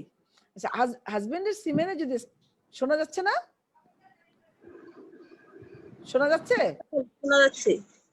হ্যাঁ ম্যাম, শোনা যাচ্ছে। আচ্ছা, হাজবেন্ডের যদি সিমেনে, খুব মাইনরলি চিন্তা করো, সিমেনে যদি স্পার্ম নাই থাকে তাহলে ওই মেয়েটার কি বাচ্চা হওয়ার কোনো সম্ভাবনা আছে? নাই, স্বাভাবিকভাবে কোনো সম্ভাবনা নাই। হিস্টোসালপিঙ্গোগ্রাম বা ল্যাপ্রোস্কোপি স্বাভাবিকভাবে বাচ্চা হওয়ার সম্ভাবনা দেখার জন্য একটা টেস্ট মেয়েটার, যে এটা টিউব ভালো আছে কিনা। যদি তার পার্টনারের স্পার্ম না থাকে তাহলে তো স্বাভাবিকভাবে কোনোভাবেই হবে না, ওই মেয়েটার টিউব ভালো থাকুক, খারাপ থাকুক, প্রেজেন্ট থাকুক, না থাকুক, ওর কোনো ক্রমেই বাচ্চার সম্ভাবনায় হাজবেন্ড স্পার্ম দিতে পারছে না, সেই জন্য। তাহলে ওর টিউব কেমন আছে এটা দেখার আমার দরকারই নেই। তো এই জন্যই বলছি যে semen analysis is first and must. এটা মনে রাখতে হবে যে ইনফার্টাইল কাপলকে ট্রিটমেন্ট করতে হলে হাজবেন্ডের সিমেন অ্যানালাইসিস ফার্স্ট অ্যান্ড মাস্ট। কারণ এটা একটা নন ইনভেসিভ টেস্ট, এটা করতে কোনো কষ্ট হয় না, এটা করতে পয়সা লাগে মাত্র ধরো 1000 টাকা ম্যাক্সিমাম যদি নর্মাল টেস্ট করে। কাজে এই টেস্টটা করে আমি ছেলেটাকে একদম নিষ্কৃতি দিতে পারি, তার যদি সিমেন নর্মাল থাকে টোটালি, তাকে নিয়ে আমাদের আর কোনো টানা হেঁচড়ার দরকারই নাই। এবং মেয়েটাকে এই গাইডেন্সে আমি টেস্ট করবো যে তার কি কি টেস্ট করতে হবে। যদি হাজবেন্ডের অ্যাজোস্পার্মিয়া থাকে তাহলে মেয়েটার কোনো ক্রমে একদম কবিরা গুণা তার টিউব টেস্টের জন্য কিছু করা। হিস্টেরোসালপিঙ্গোগ্রাম ইজ ভেরি ভেরি পেইনফুল। যে করেছে একবার সে এসে বলেছে ম্যাডাম এই টেস্টটা আমি আর করবো না, আমাকে এই টেস্টটা দিবেন না প্লিজ, এত পেইনফুল একটা টেস্ট। এবং এটা যে ঝুঁকি ছাড়া তাও না, এটাতে পেশেন্ট মারা যাওয়ারও রেকর্ড আছে। হ্যাঁ, আর ল্যাপ্রোস্কোপি তো আরো ইনভেসিভ, আন্ডার অ্যানেস্থেসিয়া দিয়ে করা হয়, একটা বড় অপারেশনের মতোই। আমাদের যদিও 5-10 মিনিট লাগে করতে, কিন্তু তাকে অ্যানেস্থেসিয়া দেওয়া হয়, তাকে নাভি দিয়ে ঢুকতে হয়, কাজে এটা ইনভেসিভ প্রসিডিউর। কাজে এই দুইটা টেস্টের কোনোটাই করা হবে না হাজবেন্ডের সিমেন্ট প্যারামিটার যদি অ্যাবনর্মাল থাকে। এটা মনে রাখতে হবে, either severe oligospermia or azoospermia যদি অ্যাবসেন্ট থাকে, অথবা প্রচন্ড রকম খারাপ sperm quality, severe oligospermia, severe asthenospermia, teratospermia, এরকম যদি থাকে, যাদের ট্রিটমেন্ট হবে এআরটি, অ্যাসিস্টেড রিপ্রোডাক্টিভ টেকনোলজি, এইটা যাদের indication due to semen parameter, semen প্যারামিটারের জন্য তার আইভিএফ লাগবে বা এআরটি লাগবে, এই পেশেন্টের ওয়াইফের কোনো ইনভেসিভ টেস্ট আমরা করব না। কাজেই সিমেন্ট টেস্টটা আমাদের আগে করে নিতে হবে। তাহলে ওই গাইনোকোলজিস্ট তার সমস্ত টেস্ট একসঙ্গে দিছে, তার হিস্টোসালপিঙ্গোগ্রাম, সিমেন অ্যানালিসিস সব টেস্ট একসঙ্গে দিছে, ওরা সমস্ত টেস্ট একসঙ্গে করে নিয়ে এসছে। তাহলে ওই মেয়েটার টাকাটা যে নষ্ট হলো শুধু তা না, ওর এরকম একটা পেইনফুল টেস্ট যে করানো হলো যেটা ঝুঁকিপূর্ণ, সেটা অনুচিত একেবারেই, তাই না? এটা তোমাদের মাথায় ঢুকিয়ে রাখবে যে semen analysis first and must, এটা ছাড়া মহিলাকে একটা ট্যাবলেটও দেওয়া যাবে না, কোনো ইনভেসিভ টেস্ট করা যাবে না। আচ্ছা, if oligoasthenospermia exclude all possible causes by history and physical examination, যেটা বললাম যে যদি ছেলেটার টেস্ট রিপোর্ট ভালো থাকে তাহলে তাকে নিয়ে আমাদের ফার্দার কোনো টানাহেঁচড়ার দরকার নেই। কিন্তু যদি অলিগোঅ্যাস্থেনো বা অ্যাজোস্পার্মিয়া হয় তাহলে তাকে ফার্দার টেস্ট করব এবং ইনডেপথ হিস্ট্রি নেব। একটা হলো যে সিমেন্ট যখন দিয়েছে তখন সেটা জিজ্ঞেস করতে হবে যে আপনি যখন সিমেন্টটা দিলেন আপনার ঠিক মতো দিতে পেরেছেন তো, কোনো স্পিলেজ হয় নাই তো? যদি স্পিলেজ হয় তাহলে ফার্স্ট ফিউ ড্রপস এর মধ্যে ম্যাক্সিমাম স্পার্ম থাকে, তখন ওই পেশেন্টের কিন্তু সিভিয়ার অলিগোস্পার্মিয়া রেজাল্ট আসবে। সেই জন্য এটা আবার তাকে জিজ্ঞেস করতে হবে। তারপরে যদি প্রিলিমিনারি হিস্ট্রিতে, আচ্ছা একটা জিনিস তো অমিট হয়ে গেছে, যে হিস্ট্রি আমি সরাসরি ইনভেস্টিগেশন গেলাম, হিস্ট্রি হ্যাঁ এটা আসলে ক্লিনিশিয়ানদের জন্য করা ছিল, তো সেজন্য তোমাদের এটা বলে নেই। তোমাকে কাপল ইভ্যালুয়েশনের আগে ইনডেপথ হিস্ট্রি দিতে হবে, মেয়েটাকে আলাদা করে ছেলেটাকে আলাদা করে এবং দুইজনকে একসাথে। সেখানে তার হিস্ট্রির মধ্যে তার বয়স, তার এজ অফ ম্যারেজ, তার কতদিন ধরে চেষ্টা করছে, এজ অফ ম্যারেজ কিন্তু একটা ইম্পর্টেন্ট। কারো যদি দেখো যে 15 বছরের ম্যারিটাল লাইফ, বাচ্চা হয় না, এবং এই 15 বছর ধরে তারা চেষ্টা করছে, তাহলে বুঝতে হবে তাদের কোনো সিরিয়াস প্রবলেম আছে, হয়তো বাইলেটারাল টিউবাল ব্লক অথবা অ্যাজোস্পার্মিয়া। সেই জন্য এজ অফ ম্যারেজ এবং কতদিন চেষ্টা করছে সেটা, তারপরে তার মিনিস্ট্রাল সাইকেল, মেয়েটার মিনিস্ট্রাল সাইকেল ইন ডিটেলস, তার সাইকেল মিনিস্ট্রাল হিস্ট্রি, মিনিস্ট্রাল সাইকেল, তার ডিউরেশন, অ্যামাউন্ট, ডিসমেনোরিয়া আছে কিনা। ডিসমেনোরিয়া থাকলে আমরা কিন্তু তখন মনে হবে যে তার পিআইডি বা এন্ডোমেট্রিওসিস, এডিনোমাইসিস থাকতে পারে, এই জিনিসগুলো মাথায় আসবে। তারপর তার কন্ট্রাসেপটিভ হিস্ট্রি আছে কিনা, তার আগের কোনো প্রেগনেন্সি আছে কিনা, সেই প্রেগনেন্সি গুলোর আউটকাম কি, তার কি ফুল টার্ম ডেলিভারি হলো, কি হলো, আচ্ছা তার একটোপিক কিনা, তার অ্যাবর্শনের হিস্ট্রি আছে কিনা, রিপিটেড কোনো অ্যাবর্শন ছিল কিনা, তার অবস্টেটিক্যাল হিস্ট্রিটা ওইভাবে নিতে হবে। তারপরে কয়টাল হিস্ট্রি, তার সপ্তাহে কবার কয়টাস হয়, পারফেক্ট কয়টাস হয় কিনা। এমন অনেক কাপেল আছে আমরা পাই যে এসে হয়তো বললো যে হ্যাঁ তারা ঠিক মতো কয়টাস করে, কিন্তু দেখা গেল যে তার হাইমেনটাই তার একেবারে ইনট্যাক্ট হাইমেন, কখনোই তার ইন্ট্রোডাকশনই হয়নি হ্যাঁ পারফেক্টলি। তাহলে তারা কিন্তু বুঝতে পারে আসলে, মানে খুবই কি বলবো, ইনোসেন্ট টাইপের ছেলে মেয়ে, তারা বুঝতেই পারে না যে পারফেক্টলি কয়টাস হয় নাই, তাদের হয়তো বাইরেই ইজাকুলেশন হয়ে গেছে। কাজে এইটা মানে ফুল পেনেট্রেশন হলো কিনা, ঠিক মতো ডিপোজিট হয় কিনা, এই হিস্ট্রিগুলো নিতে হবে। এখানে কোনো লজ্জার সময় রাখলে চলবে না। ঠিক মতো হিস্ট্রি যদি তুমি এক্সপ্লোর করতে না পারো তাহলে ট্রিটমেন্ট ঠিক মতো হবে না। কাজে তাদেরকে আলাদাভাবে একটা আইসোলেটেড জায়গায় যাতে তারা নির্ভয় বা নিঃসংকোচে হিস্ট্রিটা দিতে পারে। তারপরে অনেক সময় হাজবেন্ড একটু আলাদাভাবে কথা বলতে চায়, মেয়েরা আলাদাভাবে কথা, কারো হয়তো আগের একটা বিয়ে ছিল, মেয়েটা আগে বিয়েটা হাজবেন্ড জানে, কিন্তু ওইখানে তার একটা প্রেগনেন্সি হয়েছিল, সেটাকে এমআর করেছে, এটা হাজবেন্ডকে বলেনি, তো সেটা সে আলাদাভাবে তোমাকে বলতে চায়। এগুলো আমাদের শুনতে হবে তার হিস্ট্রিটা। আবার ছেলেটা ওরকম কোনো কথা থাকতে পারে, তাদেরকে বলতে হবে যে আমি একটু আলাদাভাবে কথা বলবো, কিছু জিনিস জানার আছে। কাজে হিস্ট্রিটা ঠিক মতো নিতে হবে। তার কোনো মেডিকেল ডিসঅর্ডার আছে কিনা, তার ডায়াবেটিস, হাইপারটেনশন, সেজন্য কোনো ওষুধ খায় কিনা, কোনো রকম স্টেরয়েড নেয় কিনা, তারপরে আর্থ্রাইটিসের জন্য যে সালফাসালাইজিন নেয় অনেকে, সেই ড্রাগ কেউ নেয় কিনা, ড্রাগ হিস্ট্রি, তার মেডিকেল ডিসঅর্ডার, সার্জিক্যাল কোনো হিস্ট্রি আছে কিনা, কোনো ড্রাগ হিস্ট্রি, সে কি খাচ্ছে, ফ্যামিলি হিস্ট্রি, তার ফ্যামিলিতে ধরনের কোনো ইনফার্টিলিটি হিস্ট্রি আছে কিনা, বা ফ্যামিলির কারো, অনেক ছেলেদেরই দেখা যায় যে ভাইয়েরও এরকম অ্যাঞ্জিওস্পার্মি আছে, তো সেই ইনফার্টিলিটি হিস্ট্রি আছে কিনা, কি ধরনের হিস্ট্রি, সেটা জানতে হবে। দেন তার জেনারেল এক্সামিনেশন, সব তার পালস, ব্লাড প্রেশার সবকিছু আমরা দেখবো, জেনারেল এক্সামিনেশন দেখে তারপরে আমরা ইনভেস্টিগেশনে যাব। তো চট করে ইভ্যালুয়েশনে গেছি দেখে তো হিস্ট্রি টেকিংটা আসলে অমিট হয়ে গেছিল, তো ইনডেপথ হিস্ট্রিটা আমাদের নিতে হবে, ঠিক আছে? আচ্ছা, এখন আসো যে অলিগো স্থূল যেটা বলছিলাম, তাকে আবার একটু তাদের অকুপেশন, ছেলেটা কোথায় কাজ করে, কোনো গরম এনভায়রনমেন্টে কাজ করে কিনা, তারপরে ছেলেটার হ্যাবিট, অ্যালকোহল স্মোক করে কিনা বা অ্যালকোহল নাই কিনা, এই জিনিসগুলো হিস্ট্রি দিতে হবে। প্রয়োজন আমরা আবারও জিজ্ঞেস করবো, হয়তো ফার্স্ট হিস্ট্রি থেকে কিন্তু অমিট হয়ে যেতে পারে, যে আপনার রিপোর্টটা তো খারাপ আসলো, আপনি আবার ঠিক মতো বলেন, যে বা সত্যি বলে, অনেক সময় বলতেও চায় না যে অ্যালকোহল নেয় কিনা, স্মোক করে কিনা, বা তার কাজের এনভায়রনমেন্টটা কেমন, সেই তার ফুড হ্যাবিট কি, তখন আরেকটু ডিটেলস, ফুড হ্যাবিট কি কি কি খায়, তারা অনেকে আছে যে সবসময় যদি বাইরের খাবার খায়, তারা ন্যাচারাল ফুড কম খায়, তাদের কিন্তু স্পার্ম প্রবলেম হওয়ার চান্স থাকে। এনভায়রনমেন্টাল পলিউশন, সেটা বাতাসের পলিউশন হোক বা খাবার দাবারের ভেজাল যদি থাকে সেটাই হোক, এটা কিন্তু গ্যামিটের উপরে এফেক্ট করে, বোথ মেল অ্যান্ড ফিমেলে। মেলদের বেশি, মেলদের অলিগোস্পার্মিয়া হওয়ার জন্য এনভায়রনমেন্টাল পলিউশন একটা বড় ফ্যাক্টর, সেজন্য এই জিনিসগুলো জিজ্ঞেস করতে হবে। এখন টেস্ট দেওয়ার মধ্যে যদি অলিগোস্পার্মিয়া থাকে এবং অ্যাজিওস্পার্মিয়া থাকে, তাদেরকে আমরা এই টেস্টগুলো দেবো। যেটা স্পার্ম নর্মাল থাকলে আমরা দিবো না, বারবারই বলে আসছি যে সিমেন প্যারামিটার যদি ভালো থাকে, তাকে আর ফিজিক্যাল এক্সামিনেশন দরকার নেই, তার ফার্দার টেস্টও দরকার নেই। কিন্তু যদি খারাপ থাকে, তখন তাকে ফিজিক্যাল এক্সামিনেশন করতে হবে, সেটা গাইনোকোলজিস্ট করতে পারে বা কোনো অ্যান্ড্রোলজিস্টকে দিয়ে আমরা করাতে পারি। আমরা যেমন সাধারণত একজন অ্যান্ড্রোলজিস্ট কাছে রেফার করি, কিন্তু মেল গাইনোকোলজি যদি হয় সে নিজেও করতে পারে।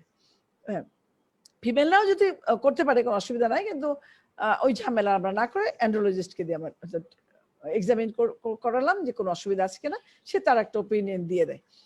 টেস্টগুলোর মধ্যে এফএইচএইচ, এলএইচ, প্রোল্যাকটিন, টেস্টোস্টেরন, এন্টিস্পার্ম অ্যান্টিবডি, এটা করলেও চলে, না করলেও চলে, আমরা সাধারণত করি না, কিন্তু বলতে হবে, পরীক্ষায় বলতে হবে যে antisperm antibody, chlamydia antibody, colour Doppler ultrasonogram and semen culture, এই টেস্টগুলো আমরা করতে পারি। ইন রিপিটেড সিভিয়ার অলিগোস্পার্মিয়া যদি থাকে, এফএইচএইচ টেস্টিং ইজ ম্যান্ডেটরি। এখন অনেক সময় অনেকে ভাবে যে ঠিক আছে, ফ্ল্যাকচুয়েট করে, ধরো কখনো ভালো আসলো, কখনো খারাপ আসলো, তাদের বেলায় হয়তো আমরা নাও দিতে পারি, কিন্তু একইভাবে তার যদি রিপিটেডলি অলিগোস্পার্মি আসে, তাদের এই হরমোন টেস্ট, পার্টিকুলারলি যদি কারো ইকোনমিক প্রবলেম থাকে, সে এত টেস্ট করতে না চায়, একটা টেস্ট করতে হবে, দ্যাট ইজ এফএইচএইচ। এফএইচএইচ তাকে করতে হবে, ইট ইজ ম্যান্ডেটরি। কারণ এফএইচএইচ যদি 7.5 বা তার বেশি হয়, তাহলে বুঝতে হবে যে তার হাইপোস্পার্মাটোজেনেসিস হওয়ার সম্ভাবনা, ডিউ টু এনি কজ, হতে পারে জেনেটিক কজ, হতে পারে হরমোনাল প্রবলেম বা কিছু কোনো কারণে তার সিনথেসিসটা কমে যাচ্ছে, কাজে এফএইচএইচ লেভেল বেশি। তখন আমাদের এক্সপ্লোর করতে হবে, যেমন ভেরিকোসিল যদি থাকে, তাদেরও এফএইচএইচ লেভেল আস্তে আস্তে বাড়তে থাকে, তখন দেখা যায় ভেরিকোসিলেক্টমি করলে আবার নর্মাল হয়ে যায় এবং স্পার্ম সিনথেসিসও তার ভালো হয়। কাজে এটা করার পরে আমাদের দেখতে হবে যে তার জেনেটিক প্রবলেমটা অন্তত এক্সক্লুড করতে হবে। যদি ভেরিকোসিল থাকে, সেটা কারেক্ট করলে ভালো হতে পারে, কিন্তু জেনেটিক প্রবলেম থাকলে ইট ইজ নট কারেক্টেবল। তখন আমাদের এই প্যারামিটার নিয়ে কি ট্রিটমেন্ট করা যায়, দ্রুত সেই ট্রিটমেন্টে চলে যেতে হবে। যদি অ্যাজিওস্পার্মিয়া আসে, ফার্স্ট টেস্টে যদি অ্যাজিওস্পার্মিয়া আসে, তাহলে সেকেন্ড টেস্টটা অবশ্যই সেন্ট্রিফিউজড সিমেন করতে হবে। ঠিক আছে, যদি ফার্স্ট টেস্টে আমার কাছে আসে যে অ্যাজিওস্পার্মিয়া, তাহলে সেকেন্ডটা আমরা যেমন ফার্স্ট টেস্টে সেন্ট্রিফিউজ করে করি। যেমন প্রথমে যখন দেখলাম যে কোনো স্পার্ম দেখা যাচ্ছে না, তখন টোটাল সিমেন ভলিউমটাকে সেন্ট্রিফিউজ করি, করে যে পিলেটটা হয় সেই পিলেটটাকে আমরা টেস্ট করি। টেস্ট করে যদি না পাই, then we declare it is a case of azoospermia. তারপরে তাকে আবার সেকেন্ড টেস্ট 4 সপ্তাহ পরে আবার হয়তো করতে দিলাম, যে এই স্যাম্পলে নাও আসতে পারে, সিভিয়ার অলিগো যদি হয় তার আরেক দিনের স্যাম্পলে হয়তো আসতেও পারে, যার জন্য তার 4 সপ্তাহ পরে হয়তো আবার একটা করলাম। কাজে বলা হয় যে অ্যাটলিস্ট 3টা 4 উইকস অ্যাপার্ট 3টা সেন্ট্রিফিউজ সিমেন্ট টেস্ট করে তখন আমি ডিক্লেয়ার করবো it is a case of অ্যাজিওস্পার্মিয়া।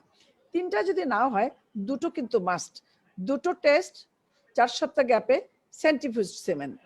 এখানে যদি কোনো স্পার্ম না পাই, then will declare it as a case of অ্যাজিওস্পার্মিয়া।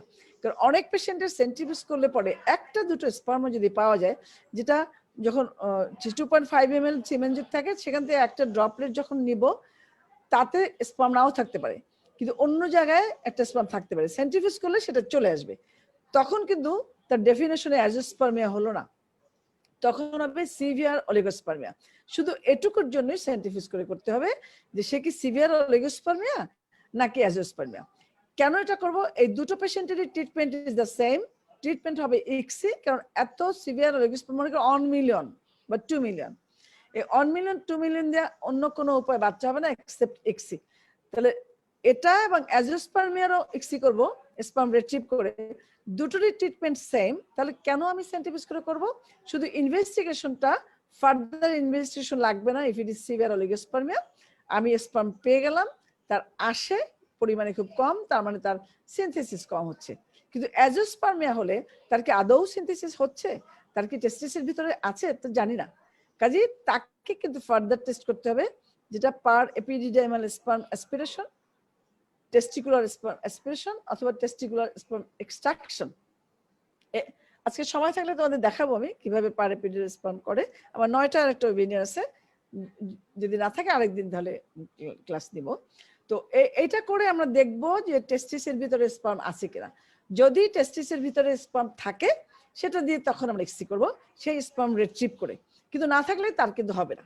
যদি টোটালি অ্যাবসেন্ট থাকে, দেয়ার ইজ নো সিনথেসিস, অথবা আরেকটা স্পার্মাটোজেনেটিক অ্যারেস্ট, ডেভেলপমেন্ট ম্যাচুরেশন অ্যারেস্ট বলে, স্পার্মেটিড পর্যন্ত হয়, স্পার্মিওজেনেসিসটা তার হয় না।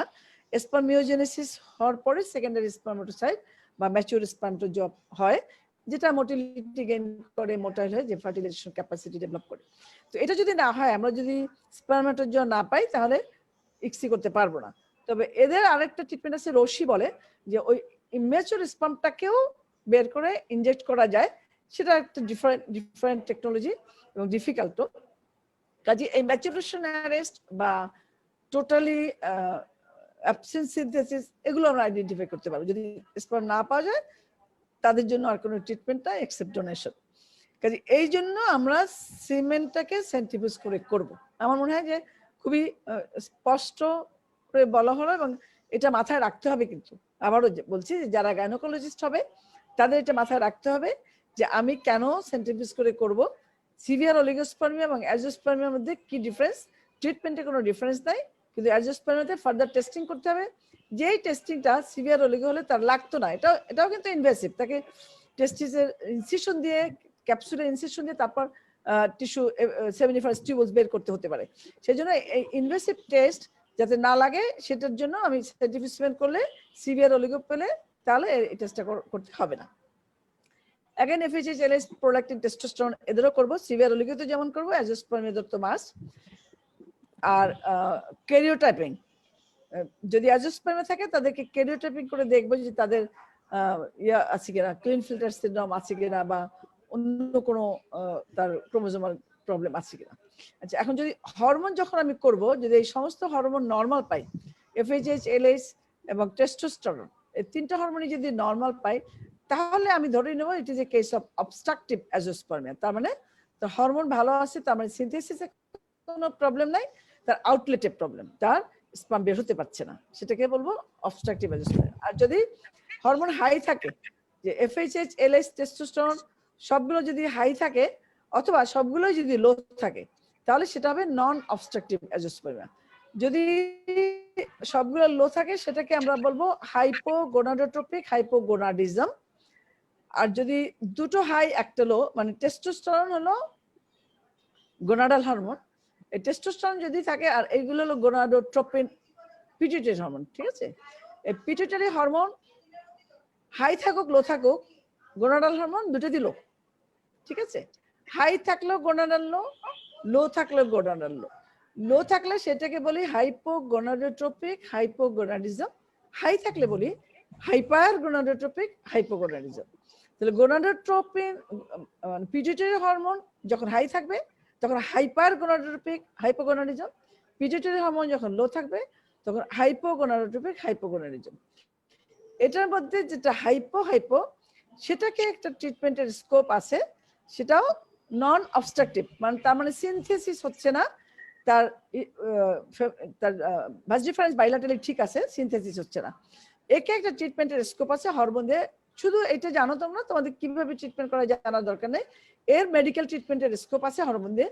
কিন্তু হাইপার গোনাডোট্রপিক হাইপোগোনাডিজম যদি হয় তার কিন্তু হরমোন দিয়ে মেডিকেল ট্রিটমেন্টের কোনো স্কোপ নাই, কারণ তার হরমোন অলরেডি বেশি মানে ফেইলিওর, তার টেস্টিকুলার ফেইলিওরে চলে গেছে, হয় ফেইলিওরে গেছে বা ফেইলিওরে যাবে, যার জন্য হাইপার। তার কিন্তু কোনো তোমার মেডিকেল ট্রিটমেন্টের স্কোপ নাই। তবে তাকেও আমরা এক্সপ্লোর করবো টেস্টিসে, যে এখনো তার ন্যূনতম 2-1টা স্পার্ম সিনথেসিস হচ্ছে কিনা। এরা নন অবস্ট্রাকটিভ, কোনো অবস্ট্রাকশন নাই, সিনথেসিস কম হচ্ছে। টেস্টিসের সেমিনিফারাস টিউবুলসে আমরা খোঁজ নিয়ে দেখবো যে কোনো স্পার্ম পাওয়া যায় কিনা। তার কিছু যদি স্পার্ম পাওয়া যায় তাহলে ট্রিটমেন্ট করা সম্ভব। আচ্ছা, এক্সেসিভ হাই FSH যদি হয় তাহলে বুঝতে হবে টেস্টিকুলার ফেইলিওর। আচ্ছা, এখন ট্রিটমেন্ট কি করব? ট্রিটমেন্টে জাস্ট আমি আউটলাইন বলে যাই। তো মেয়েদের যদি অ্যানোভুলেটরি ফ্যাক্টর থাকে, যে ওভুলেশন হচ্ছে না, তাহলে তাকে আমরা ইন্ডাকশন দেব, তাই না?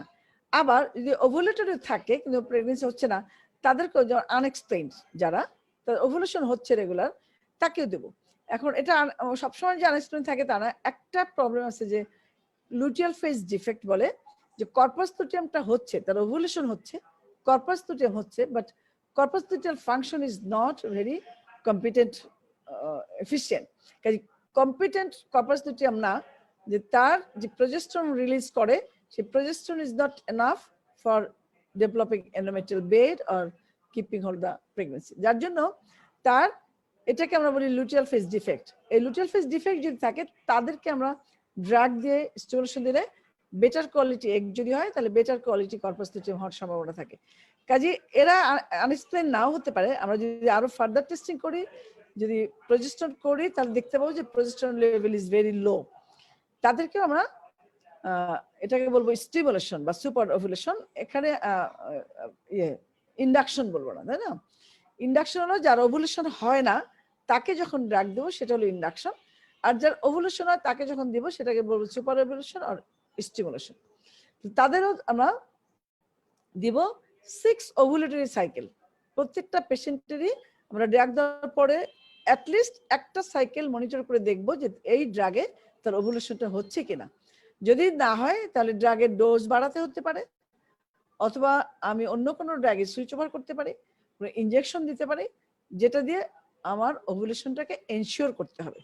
কাজেই আমি যেই ড্রাগই দেই না কেন সেই ড্রাগের এফিকেসিটা প্রুভ করতে হবে by observing the follicular development by transvaginal ultrasonogram. এটা দিয়ে আমরা মনিটর করে দেখবো যে ফলিকুল গ্রোথ হচ্ছে কিনা, অপটিমাম সাইজ আসছে কিনা। যদি আসে সেই ড্রাগটা 6 মাসের জন্য আমরা দিয়ে দেবো। 6টা সাইকেল খাবে, মানে 6 ওভুলেটরি সাইকেল, 6 মান্থস না। সবসময় একটা কথা প্রচলিত আছে যে 6 মাস ইন্ডাকশন দেবো, 6 মাস না। তুমি যদি পিসিওর পেশেন্টকে 2টা করে লেট্রল দিয়ে 6 বছরও রাখো তাহলে তার ওভুলেশন হবে না, ডোজ যদি অ্যাপ্রোপ্রিয়েট না হয়। এখন একটা সাপ মারতে গিয়ে তোমার যদি 10টা বাড়ি দিতে হয়, 10টাই দিতে হবে। তুমি একটা বাড়ি দিলা, সাপটা কাত হয়ে থাকলো কিন্তু মরে নাই, তুমি কাত দেখে সন্তুষ্ট হয়ে চলে আসলা, কিন্তু ও কিন্তু আবার নড়ে চড়ে পরে দৌড়ানো শুরু করে দেবে। তাকে একদম মেরে ফেলতে হবে, যদি 10টা বাড়ি দিতে হয় 10টাই দিতে হবে। তো পিসিওতে ওভুলেশন করানোর জন্য অ্যাপ্রোপ্রিয়েট ডোজ যদি বেশি লাগে তোমার ক্লোফিসাইটেট হোক বা লেট্রোজেল হোক, তার হাইয়েস্ট ডোজ লাগতে পারে, তার সাথে কিছু অ্যাডজুভেন্ট থেরাপি পিসিওতে দেওয়া সেটা লাগতে পারে, তার ইনজেকশন লাগতে পারে। এটা দেখে আমাদের উদ্দেশ্য ওভুলেশন করানো, সেটা যদি না করে 2টা লেট্রোজেল দিয়ে তাকে 6 মাসের জন্য ছেড়ে দেয় তাহলে হবে না। কাজেই মনিটর করে দেখতে হবে ওভুলেশন হচ্ছে কিনা। এইরকম 6 ওভুলেটরি সাইকেলস তাকে দিতে হবে। তারপরে যদি প্রেগনেন্সি না হয় তখন আমরা টিউবল ফ্যাক্টরটা দেখতে যাব। টিউবল ফ্যাক্টর দেখে টিউবস যদি পেটেন্ট থাকে তারপরে তাকে আইইউআই একটা ট্রিটমেন্ট আছে, সে আইইউআইটা দিব। আইইউআই হলো হাজবেন্ডের সিমেন্টটাকে প্রিপেয়ার করে ওয়াইফের সার্ভিস দিয়ে ইন্ট্রা ইউট্রাইন ইনসেমিনেশন, হাজবেন্ডের সিমেন্ট ল্যাবে প্রিপেয়ার করা হয় পরিষ্কার পরিচ্ছন্ন করে মিডিয়া দিয়ে, এটার যে সেমিনাল পোর্শন যেটা লিকুইড পোর্শনটাকে ওয়াশ আউট করে শুধু স্পামটা একটা মিডিয়ার সাথে ইউটারাসের ভিতরে ঢুকিয়ে দেওয়া হয়, এটাকে বলে ইন্টার ইনসেমিনেশন। এটা আমরা করব 3 to 6 cycles according to age of the patient. যদি পেশেন্টের বয়স বেশি থাকে তাহলে 3 সাইকেল, যদি বয়স কম থাকে, পেশেন্টের যদি নেক্সট ট্রিটমেন্টে যাওয়ার মতো ক্যাপাসিটি না থাকে, সে যদি চায় তাহলে 6 সাইকেলস পর্যন্ত করা যেতে পারে, দেয়ার ইজ নো হার্ম। যদি পেশেন্টের বয়স কম থাকে এবং তার ওভারিয়ান রিজার্ভ খুব ভালো থাকে তাহলে আমরা 6 সাইকেলস পর্যন্ত দিতে পারি। কিন্তু যদি বয়স বেশি থাকে তাদেরকে আমরা 3 সাইকেলস বেশি দিব না। আর যদি ওভারিয়ান রিজার্ভ খারাপ থাকে তাহলে 1 to 2 সাইকেলের মধ্যে আমরা শেষ করতে পারি। And treatment of systemic diseases and endocrine problem, আচ্ছা এটা কিন্তু ইন্ডাকশনের আগেই করতে হবে, ঠিক আছে? তোমার পেশেন্টকে আমি যে ইনভেস্টিগেশনগুলো বলে আসলাম তার মধ্যে যদি আমি টিএসএস লেভেলটা বেশি পাই, প্রোডাক্টিভ লেভেল বেশি পাই, বিফোর গোয়িং টু ইন্ডাকশন আমাকে এই প্যারামিটারগুলো ঠিক করে পেশেন্টকে নর্মালাইজ করতে হবে, তাকে বেসলাইন আনতে হবে। তার যদি ডায়াবেটিস থাকে সেটাকে ট্রিটমেন্ট করে ব্লাড সুগার নর্মালি আনতে হবে। তার যদি হাইপোথাইরয়েড থাকে তার টিএসএস লেভেল নর্মালি আনতে হবে। তার যদি হাইপারপ্রোডাক্টিভা থাকে সেটাকে ট্রিটমেন্ট করে নর্মালি আনতে হবে। তাকে যদি তার টিউবারক্লোসিস থাকে সেটা ডায়াগনোসিস করতে পারি, টিউবারক্লোসিসের ট্রিটমেন্ট করে তাকে নর্মালি আনতে হবে। যত মেডিকেল ডিসঅর্ডার থাকে সেটাকে ট্রিটমেন্ট করে তাকে বেসলাইনে আনতে হবে উইথ ট্রিটমেন্ট। সে বেসলাইনে আসলো তারপরে তাকে ইন্ডাকশন দেবো, তা নাহলে আমরা বেটার রেজাল্ট পাবো না। এবং এই অসুস্থতা নিয়ে সে প্রেগনেন্ট হলে তার আরো প্রেগনেন্সির জন্য বাচ্চার জন্য খারাপ। কাজে আমরা এগুলোকে ট্রিটমেন্ট করে তারপরে ইন্ডাকশন যাবো। এর সাথে তার যদি এমন হয় যে পেশেন্টের এন্ডোমেট্রিওসিস আছে সেটা ট্রিটমেন্ট করে নিতে হবে, তার যদি ফাইব্রয়েড থাকে সেটা ট্রিটমেন্ট করে নিতে হবে। এসব ট্রিটমেন্ট করে তারপরে তাকে ইন্ডাকশন দেবো। ডিপেন্ড করে যে পেশেন্টের কি কি সমস্যা আছে সেই সমস্যার সলিউশন করে তারপরে ইন্ডাকশন, আইইউআই করে যদি না হয় দেন আইভিএফ। আচ্ছা, এন্ডোমেট্রিওসিস থাকলে তাকে ল্যাপ্রোস্কোপি গোল্ড স্ট্যান্ডার্ড ট্রিটমেন্ট, এটা জেনে রাখো। পিআইডি যদি থাকে এদের ল্যাপ্রোস্কোপি করে রেশিওলাইসিস করে টিউবোপেরিটাল ফ্যাক্টরটাকে দেখতে হবে। এগুলো তোমাদের জন্য না। আচ্ছা, পিসিওর পেশেন্টের অ্যানোভুলিটি পেশেন্টকে দুটো 5টা ক্লাসিফিকেশন আছে কিন্তু দুটো কমন, এই কমন দুটো নিয়ে বেশি ডিল করতে হয় দেখি দুটোই বলছি। একটা গ্রুপ অন হাইপোগোনাডোট্রপিক হাইপোগোনাডিজম, ছেলেদের যেরকম বললাম মেয়েদেরও আছে, যে তার পিটুইটারি হরমোন কম, এফএইচএইচ এলএস কম এবং এস্ট্রোজেন কম। এফএইচএইচ এলএস কম, এস্ট্রোজেন কম, হাইপোগোনাডোট্রপিক হাইপোগোনাডিজম। এটা এই গ্রুপের যদি ওভুলেশন হয় এরা হলো গ্রুপ অন অ্যানোভুলিটরি। অ্যান্ড পিসিওর পেশেন্ট যারা তারা হলো নর্মোগোনাডোট্রপিক, তার সবকিছু তাদের নর্মাল আছে, তার হরমোনের কোনো অসুবিধা নাই। দেখা যায় এস্ট্রোজেন একটা স্ট্যাটিক লেভেলে থাকে কিন্তু এফএইচএইচ এলএইচ অল্টার্ড থাকতে পারে কিন্তু তাদের নর্মাল রেঞ্জে থাকবে। এলএইচটা এদের একটু বেশি থাকে কিন্তু কোনো হাইপো থাকে না। এদের প্রজেস্টেরন দিলে একটু উজ্জ্বল ব্লিডিং হবে কারণ এস্ট্রোজেনিক এফেক্ট আছে, কিন্তু গ্রুপ অনে কোনো এস্ট্রোজেনিক এফেক্ট নাই, তাদের প্রজেস্টেরন উজ্জ্বল ব্লিডিংও হয় না। যেটা হলো গ্রুপ অন, পিসিও হলো গ্রুপ 2। গ্রুপ অনে আমরা নর্মাল ড্রাগ দিয়ে স্টিমুলেশন দিতে পারবো না, কিন্তু গ্রুপ 2তে আমরা নর্মাল ড্রাগ মানে ওরাল ড্রাগ যেটা লেট্রোজোল অথবা ক্লোভিসাইটেট এটা দিয়ে গ্রুপ 1কে দিতে পারবো না, কিন্তু গ্রুপ 2কে দিতে পারবো। গ্রুপ 1কে দিতে পারবো না কেন? তার প্রবলেম হলো হাইপোথ্যালামাস অথবা পিটুইটারি, দুইটার যে কোনো এক জায়গায়, যেখানে তো ওরাল ড্রাগ দিলে কাজ করবে না কারণ হাইপোথ্যালামিক হরমোন যদি না যায় সে পিটুইটারিকে স্টিমুলেট করবে না, পিটুইটারি থেকে গোনাডোট্রপিন আসবে না। যদি পিটুইটারি হেলদি থাকে, হাইপোথ্যালামাস অ্যাবনর্মাল থাকে, তাহলে হাইপোথ্যালামাস সিগন্যাল না পাঠালে পিটুইটারি হরমোন দিবে না। আর যদি পিটুইটারি নিজেই অসুস্থ থাকে তাহলে সে হরমোন দিবে না। কাজে এদের ওরাল ড্রাগে হবে না। ওরাল ড্রাগ হলো হাইপোথ্যালামাসে ওখানে হাইপোথ্যালামাসকে স্টিমুলেশন দিয়ে, হাইপোথ্যালামাস এস্ট্রোজেনের সাথে একটা সম্পর্ক আছে, এস্ট্রোজেন লেভেল যদি কমে যায় তখন হাইপোথ্যালামাস তার হরমোন রিলিজ করে পিটুইটারিকে স্টিমুলেট করার জন্য। আর যদি ক্লোফিসেটে তোমার রিসেপ্টর ব্লক করে রাখে, হাইপোথ্যালামাস মনে করে যে এস্ট্রোজেন কম আছে, আর লেট্রোজেলে এস্ট্রোজেন লেভেলটা কমে যায়, যার জন্য হাইপোথ্যালামাস পিটুইটারিকে স্টিমুলেশন পাঠায়, তখন হরমোন রিলিজ হয়। তো এইটা কিন্তু হাইপোগোনাডোট্রপিক এই মেকানিজমটা হবে না দেখে এখানে ওরাল ড্রাগ দেওয়া যাবে না, সরাসরি ইনজেকশন দিতে হবে। আর পিসিও কে ওরাল ড্রাগ দিয়ে শুরু করে তারপরে যদি না হয় আমরা ইনজেকশন দেবো। তোমাদের জন্য কঠিন হয়ে যাচ্ছে আমি জানি না, হালকা হালকা মনে রাখলে হবে। আচ্ছা, অ্যাডজুভেন্ট থেরাপি হলো তোমার মেটফর্মিন, মেইনলি মেটফর্মিন বা ওই গ্রুপের ড্রাগ যেটা পিসিওদের দেওয়া হয়। এটুকু শুধু মনে রাখো, পিসিওদের দেওয়া হয়, পিসিওদের ইনসুলিন রেজিস্ট্যান্ট থাকে, যার জন্য ব্লাড সুগার লেভেলটা বেড়ে যায়। ব্লাড সুগার লেভেল বেড়ে গেলে ইনসুলিন আবারও বাড়ে, কাজে হাইপার ইনসুলিনিমিয়া হয়, যেটা অ্যানোভুলেশন করে। এদের হাইপার ইনসুলিনিমিয়া, হাইপার অ্যান্ড্রোজেনিজম থাকে, যেটা মেটফর্মিন দিয়ে ব্লাড সুগার লেভেলটা যদি কমে যায় তাহলে হাইপার ইনসুলিনিমিয়া আর হাইপার অ্যান্ড্রোজেনিজম হবে না, তার মেটাবলিক যে প্রবলেম থাকে সেটা কারেক্ট হয়ে গেলে তখন তার ওভুলেশনটা হবে। আচ্ছা, এইটা এত ডিটেলস আর না গেলাম। তাহলে আমরা কি দিব ইন্ডাকশনে? প্রথমে আমরা দিব ওরাল ড্রাগ, তারপরে দিব ইনজেক্টেবল গোনাডোট্রপিন। ঠিক আছে, গোনাডোট্রপিন দুই রকম আছে, এইচএমজি আর রিকম্বিনেন্ট। এটুকু মনে রাখো, ডোজ টোজ তোমাদের দরকার নেই, একটাই ডিফারেন্স, ওরাল ড্রাগে হাইপার ডিস্ট্রিবিউশন হওয়ার চান্স কম, ইনজেকশনে হাইপার ডিস্ট্রিবিউশন হওয়ার চান্স বেশি। কাজে ইনজেকশন দিলে মনিটরিং মাস্ট, আর ওরাল ড্রাগে যেমন বললাম যে ফার্স্ট সাইকেলটা অন্তত মনিটরিং করে দেখবা, কিন্তু ইনজেকশন দিলে যখনই দিবা তখনই মনিটরিং করে দেখতে হবে, to avoid hyper distribution and to see the response, দুইটাই। আর ওরালে হাইপার ডিস্ট্রিবিউশন হওয়ার চান্সটা কম, একটু জেনে রাখো। এরপরে ইন্ডাকশনে না হলে টিউবওয়েল ফ্যাক্টর দেখবো, টিউব ভালো থাকলে আইইউআই করে না হলে আইভিএফ, টিউব যদি খারাপ থাকে আইভিএফ।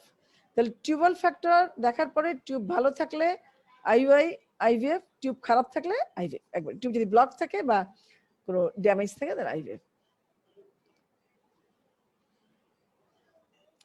আচ্ছা, এখন তাহলে কখন আমরা এআরটি করব? Failure to conceive after all treatment, bilateral tubal block ও ড্যামেজ। এখন যেটা বললাম যে আইইউআই করে যদি না হয় আইভিএফ, তাহলে এটা হলো failure to conceive with all treatment. তাকে ইন্ডাকশন দিলাম, ইন্ডাকশন দেওয়ার পরে আইইউআই করলাম, তারপরে যখন হলো না আইভিএফ, এটা হলো failure to conceive with previous treatments.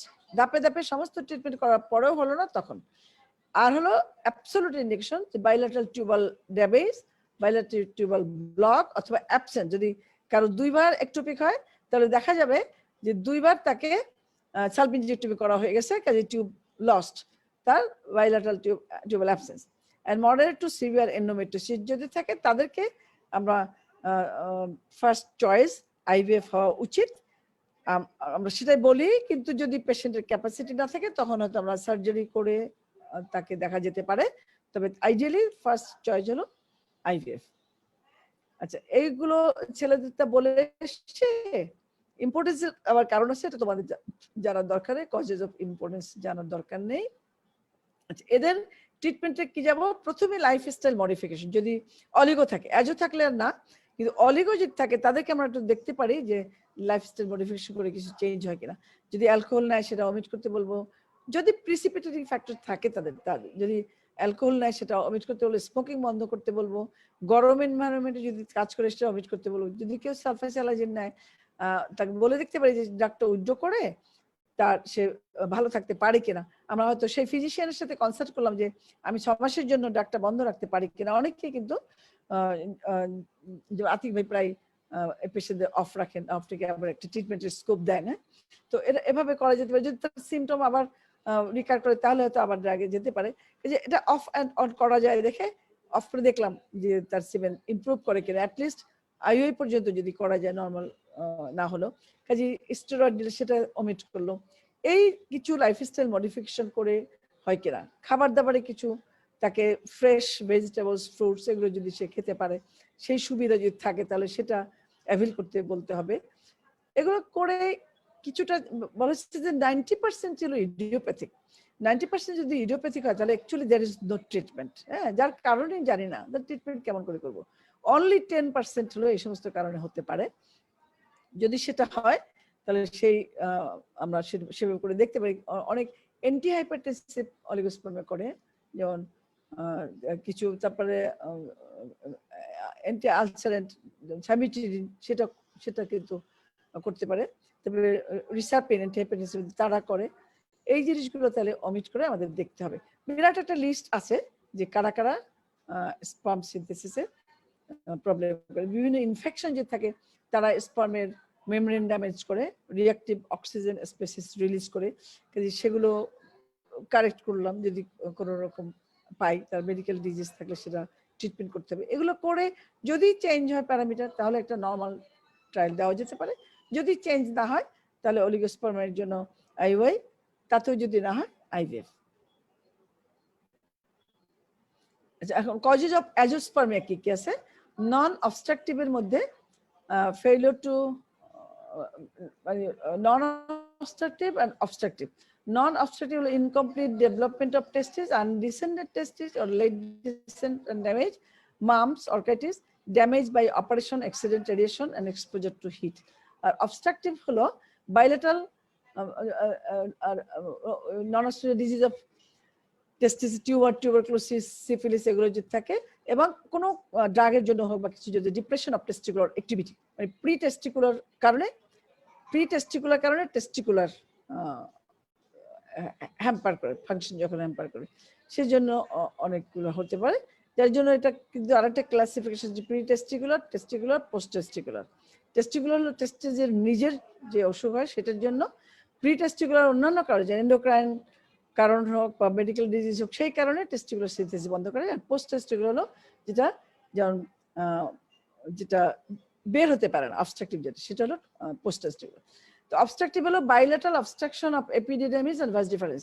একটা হলো অ্যাক্সিডেন্ট, অপারেশন, সেটার কারণে হতে পারে infection, and bilateral congenital absence of vas deferens. এটা একটা প্রবলেম থাকে যে তাদের তৈরি হয় না।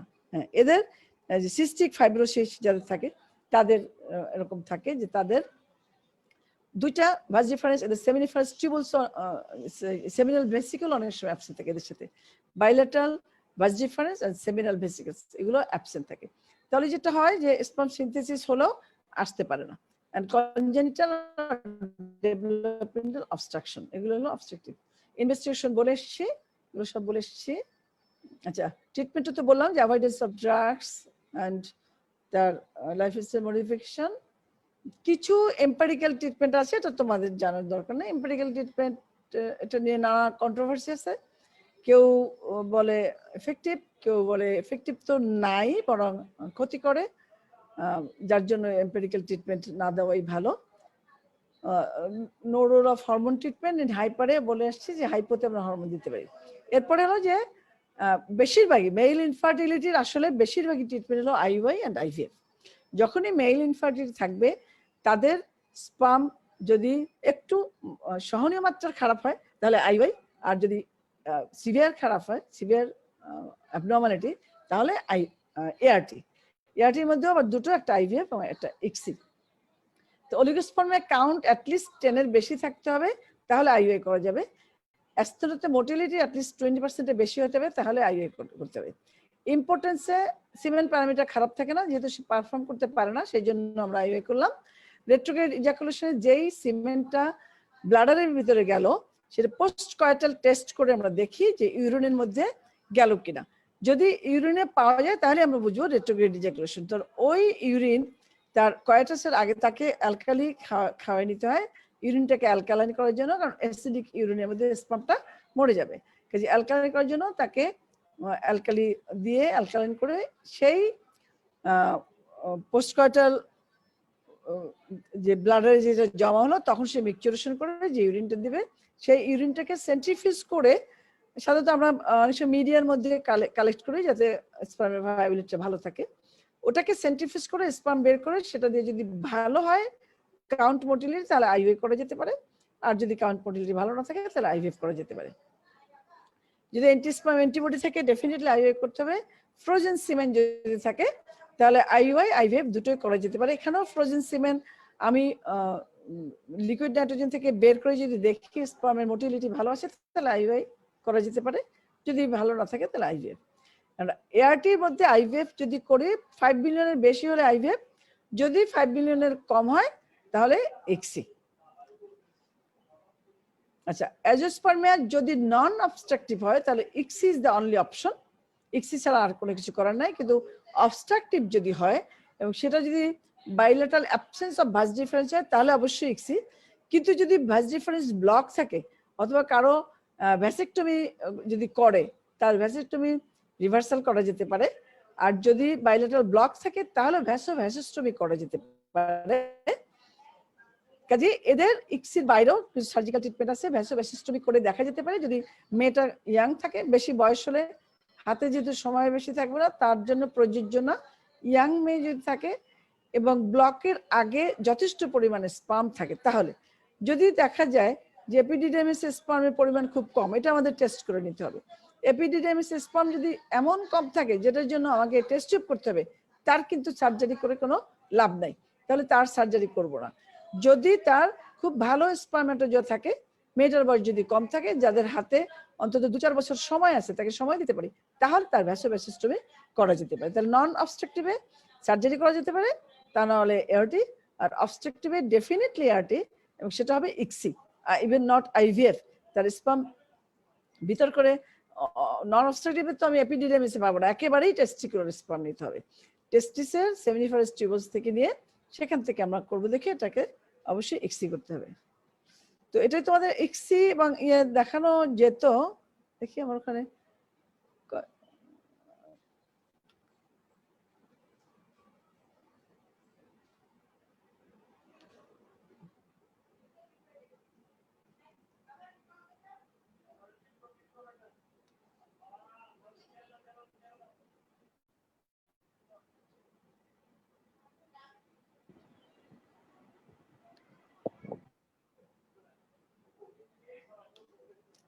এটা হলো পিসা বলে, যে এপিডিডার্মিস অবস্ট্রাকটিভ হয় কি, পুরো স্পার্মটা এপিডিডার্মিসে জমা থাকে, কাজে এপিডিডার্মিস সয়েল থাকে, সেখান থেকে জাস্ট খুবই সিম্পল, জাস্ট অ্যাসপিরেট করলে স্পার্ম চলে আসে। হ্যাঁ, এখানে দেখো অ্যাসপিরেট করার পরে আন্ডার মাইক্রোস্কোপে এই পরিমাণ স্পার্ম পাওয়া যাচ্ছে। কাজে আচ্ছা, আর এটা হলো যখন এপিডিডার্মিসে পাওয়া যায় না তখন টেস্টিসে ইনসিশন দিয়ে তোমার ক্যাপসুলটাকে ইনসিশন দিলেই সেমিনিফারাস টিউবস, যদি হেলদি থাকে সেমিনিফারাস টিউবস নিজেই বেরিয়ে আসে। যদি ভালো না থাকে, ফাইব্রোস থাকে, তাহলে এরকম বের হয় না, তখন কিছুটা টেনে বের করে দেয়। এটা খুব সফট থাকে হেলদি গুলো, এবং এটাকে মিঞ্চ করা হয়, যে দুটো নিডল দিয়ে মিঞ্চ করে টিউবগুলোকে ব্রেকডাউন করে তারপরে দেখা হয় যে স্পার্ম আছে কিনা। যদি থাকে, এই যে একটা স্পার্ম চলে যাচ্ছে, এটা থাকলে আমরা তাকে রিক্রুট করবো যে এর টেস্ট টিউব করা যাবে। এই টিস্যুটাকে আমরা ফ্রোজেন করে রাখতে পারি, সেই ফ্রোজেন টিস্যু থেকে আমরা স্পার্ম রিট্রিভ করে করতে পারি, অথবা আবার যেদিন এগ রিট্রিভাল হয় সেদিন তাকে ফ্রেশ নিয়েও করা যায়। এটা হলো যে অ্যাজিওস্পার্মিয়া বলো, সিভিয়ার অলিগোস্পার্মিয়া বলো, সেই স্পার্মটা এভাবে কালেক্ট করে, এবং 1 মিলিয়ন 2 মিলিয়নই যথেষ্ট। মিলিয়ন তো অনেক, তাই না? আমরা যখন সেন্ট্রিফিউজ করে অ্যাকুমুলেট করি তখন অনেক স্পার্ম পাওয়া যায়। শুনতে 1 মিলিয়ন হলেও তোমার ইক্সি করার জন্য অনেক। এভাবে স্পার্মটাকে একটা নিডেলের মধ্যে দিয়ে এই একটার যে কোমুলোসোফোরাস, সেটাকে একটা হাইলোরোনাইডেজ এনজাইম দিয়ে কোমুলোসোফোরাসটাকে ডিসপার্স করে একদম ন্যাকেট একটা, যে উপরে দেখা যাচ্ছে পোলার বডি, এই পোলার বডিটা থাকে 11 আর 12 o'clock পজিশনে রেখে ওটাকে ইনজেক্ট করা হলো, এবং এটা হলো ফাইনালি এমব্রায়ো। ঠিক আছে, তাহলে শেষ করি।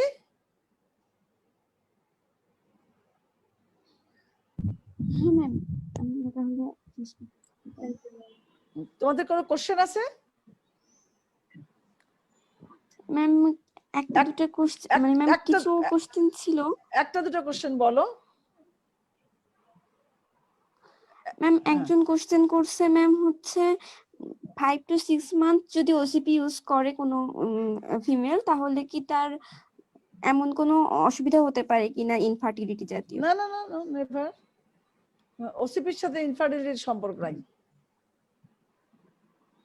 ওসিপির সাথে ইনফার্টিলিটির সম্পর্ক নাই, তাই না? ওসিপি আচ্ছা ম্যাম, থ্যাংক ইউ ম্যাম। ইনফার্টিলিটিও করবে না, আবার সে কিন্তু ফার্টিলিটিও কমায় না। অনেকের একটা ধারণা যে না ওসিপি ক্লোরোফিন সাইট্রেটের বেলা অনেকে বলে যে ইন্ডাকশন বেশি দিলে তার সব এগ নষ্ট হয়ে যায়, সেটা কিন্তু ঠিক না।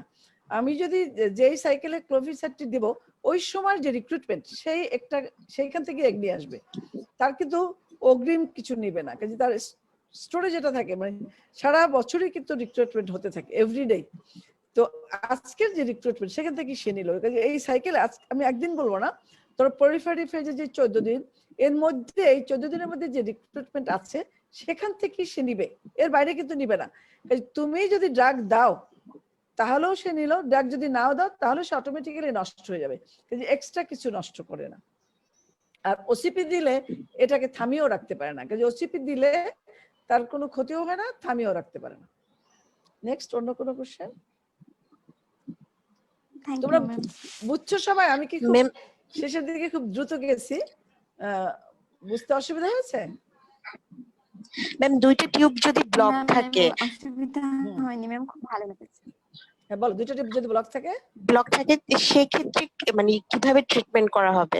টেস্ট টিউব, যে Test tube। হ্যাঁ মেয়েদের বেলা বললাম না indication, bilateral G, tubal block, bilateral tubal damage are absent. হ্যাঁ, যদি একটোপিকের বেলায় দুটোই যদি কেটে ফেলা হয় তাহলে তাদের জন্য টেস্ট টিউব। টিউবের দরকার হয় না তো, একটা কালেক্ট করে সেটাকে বাইরে জি। এসে বাইরে কালচার করে এমব্রায়ো বানানোর পরে সে যে এমব্রায়ো ছবি দেখালাম এই জি। স্টেজে আমরা 4 to 8 সেল স্টেজে ইউটারাসের ভিতরে আমরা ট্রান্সফার করে দেই। আরেকটা কোয়েশ্চেন হচ্ছে এখন তো প্রায় বেশিরভাগ মেয়েদেরই মেটাবলিক সিনড্রোমটা এখন বেশি হচ্ছে, তো আচ্ছা এই আমার মনে হয় ক্ষেত্রে আমি লিভ করি, কারণ আচ্ছা, 9টা ঠিক আমার আছে। একটাই আছে। হ্যাঁ আচ্ছা ঠিক আছে Thank ম্যাম, you. ওকে আসসালাম।